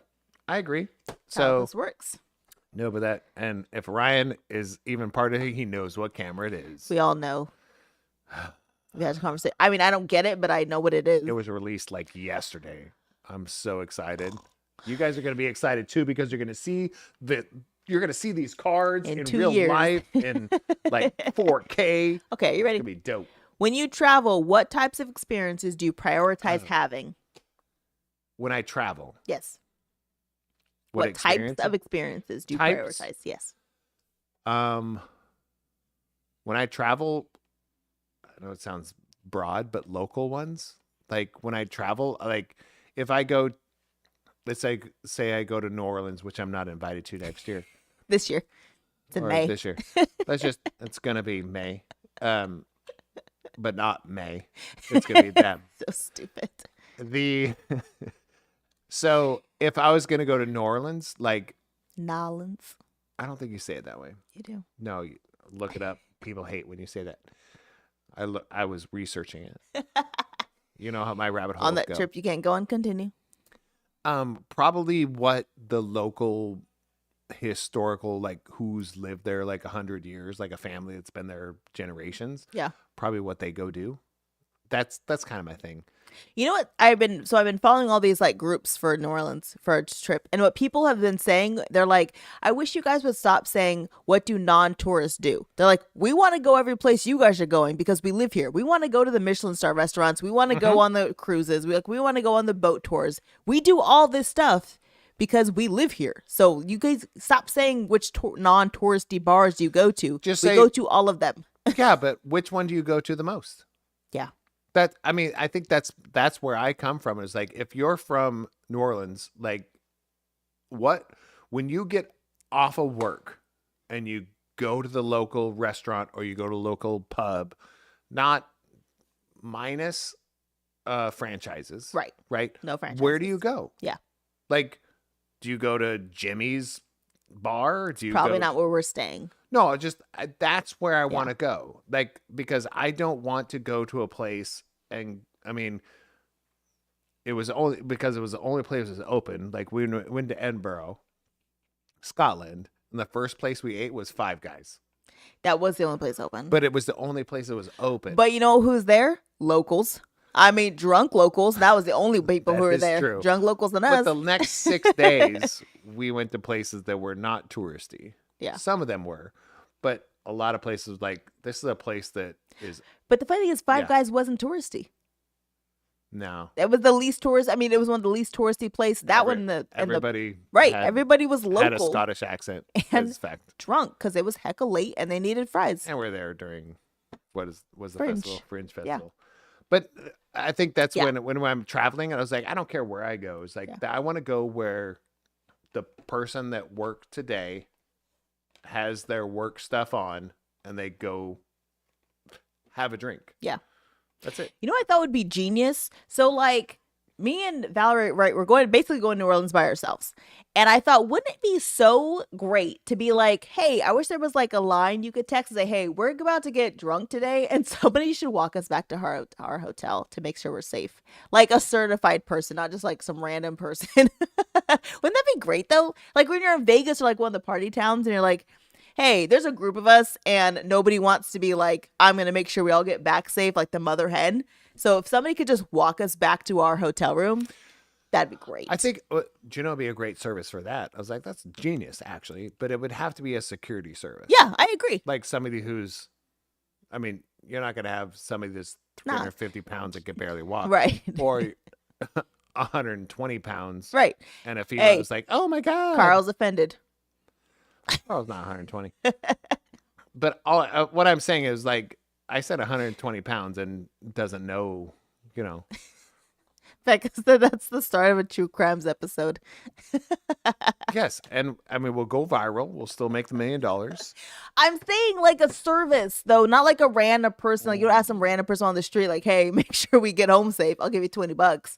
Like a service that says, like, we pre-book it. Everyone's cleared. Just walk us back to our hotel, get our shoes because we obviously lost them, and then just make sure we get to our safe place. I'll do our it place for safe. 19. Yeah, no. I'll do it for $19. I don't trust that voice. No. I mean, I've never not made it back to my room in Vegas, but I've never been to New Orleans, and it's never just been 2. But I'll be sober. Plus, I mean, you're gonna go with some people that don't know how to protect themselves. I got Valerie. Okay. I love you, Valerie. I'm the more soberer one this time. That's what hotel bars are for. But I guys. feel like that service would thrive. Right. I was like, I feel mean, like that's genius. I mean, if it's less than a mile, Yeah. you don't need a ride. No, just walk with us. Just a security That's it. service. Yeah. There's like, hey, I know where you're going. Yes. I'll walk with you. That's it. $20. Right. Decent. Right. I mean, at that point, you could probably charge like 40. I Because feel- if I'm Ubering back, I'm probably paying Well, 40. Yeah, but maybe some of the clubs or something like that, especially in downtown areas, if you live downtown in less than 2 miles, the clubs could offer that service. Right? I just feel like it should be a thing. I thought about this today when I was like looking at places to go. That's brilliant. Like That's actually brilliant. We need a chaperone. Nah, we all do. I need a chaperone right now. Stupid Becca. Rebecca says, "Hey, I know where you're going. I can walk you tonight on True Crimes." I You said a didn't say it service. right. You want to say it in your creepy voice? What It's was on the, the what was chat. the phrase? I was like, "Hey, I know where you're going. I can walk you tonight on True Crimes." Whatever. I'm just saying. It would be ideal if it was a service, not a random, not like Uber, not like Uber or Lyft for walking Well, back. I feel like, not that I want to put this out on a stigma for or whatever, a broad brush, a stereotype. Here's a stereotype. If somebody's an Uber driver, Lyft driver, whatever, you ain't tough, bro. Like most drivers on those is like, you ain't tough, bro. Yeah. There's exceptions to every rule. Like we've seen That's some, and you're like, all right, Yeah. I like this guy. Like, I feel like he don't take no crap. Yeah. Those are people I feel safe. They're going to get me to a point. The other people that was like, No. I'm glad this is not a share, Right. Because I could take you right now, and things weren't going to go well for anyone. All right. What's your last question? I thought you had one. You went first. No, you went first. Oh, all right. If you had enough money to retire tomorrow, what will you do for the rest of your life? I would just hug koalas. That's very fair. That actually has some depth there too. No. So if I could afford to retire tomorrow and live the life that I want to live, That's not what it said. That's not the card. I'm throwing Can that you in there. Just no. Why? I'm throwing You're it in there. cheating. Okay, so my retirement means I can do whatever I want every day. Oh my god. That's what it means. This is awful. I I would. the longest episode ever. I know. I would travel and go see things. Honestly, I'd go see every friggin' place I could. Mm. Like the little points where they don't even have hotels. You just stay in like a True. whatever, a tent. I would go to all the places that I possibly could if I didn't have to worry about money. You'd go to the first one and get murdered, That's fair. and then cool. Well, though, the first one would be Australia. I'm not going to die in Australia. The So spiders. I want to go to all the places, the little corners of the world tonight on True Crimes. Idiot. There's so many places I want to see that I know I won't ever get to see. Oh, it's so true. Which is unfortunate. I mean, because Australia's definitely in our books. New Zealand. New Zealand. Well, yeah, New Zealand's just a scoop. It's probably a $30 flight. Tokyo is a big one for me. Jamaica's a big one for me. There's France is a big one for me. I do want to do this. Like what are they called? Where's Denmark? What's that? Netherlands area. Is that what it is? I don't know. That place up there. I do want to do that. I want to do Switzerland. Like, Yeah. I mean, and I'm not going to feel like I didn't live a life because I didn't go those Right. places, but there's certain places I have a top 5 always. Yeah. Scotland was one of them. We've been there. I want to go again. We didn't do enough. I agree, but all I'm saying is Scotland was one of my top 5. Yeah. And Jamaica, Japan, those are kind of my Yeah. Paris, France. Oh, well, anywhere in France. Huh? For For France? It's the remix. Keith said, "Dang, dude, that's me in 6 months." Keith, what are you doing when you retire? First off, I think you're too young to retire. What do you mean 6 months? He's retiring in 6 months. Yeah, but do you have money to go travel all these countries in 6 months? We don't know Keith's life. He might. Or, I mean, that wasn't the question. The question is, what are you going to do when you retire? Oh, I gotta have money to retire. I gotta have travel money. Oh my god. Okay, you ready for yours? Yeah. What is an experience you still want to have? Is this the Future. depends? Oh, future. No, I understand what you're saying, but is this like the edited version? Like, Yes. Not the after #after dark. No, we're version? not after darking nothing. After what'd you say? Dark King. Oh, I am. So what was the question again? Oh, Lord. That one's way off, by the way. Something's flickering. That one. What is an refresh it. experience you still want to have? An experience? Yes. I want to. Quickest way. I'm not even thinking about it. I want to be on stage, full venue, just rocking out. It was hilarious. In my mind, I thought he wants to be on stage. Like, that's it. No matter what it is, where it is, he wants to be on the stage. Yeah, that's it. Yeah. That's it. I knew that. I don't even care if the venue holds 200 people. Right. Just full venue. Doesn't have to be 1,000. Doesn't have to be 10,000. Whatever. Just a full venue. Yeah. Could be a backyard. Right. I don't care.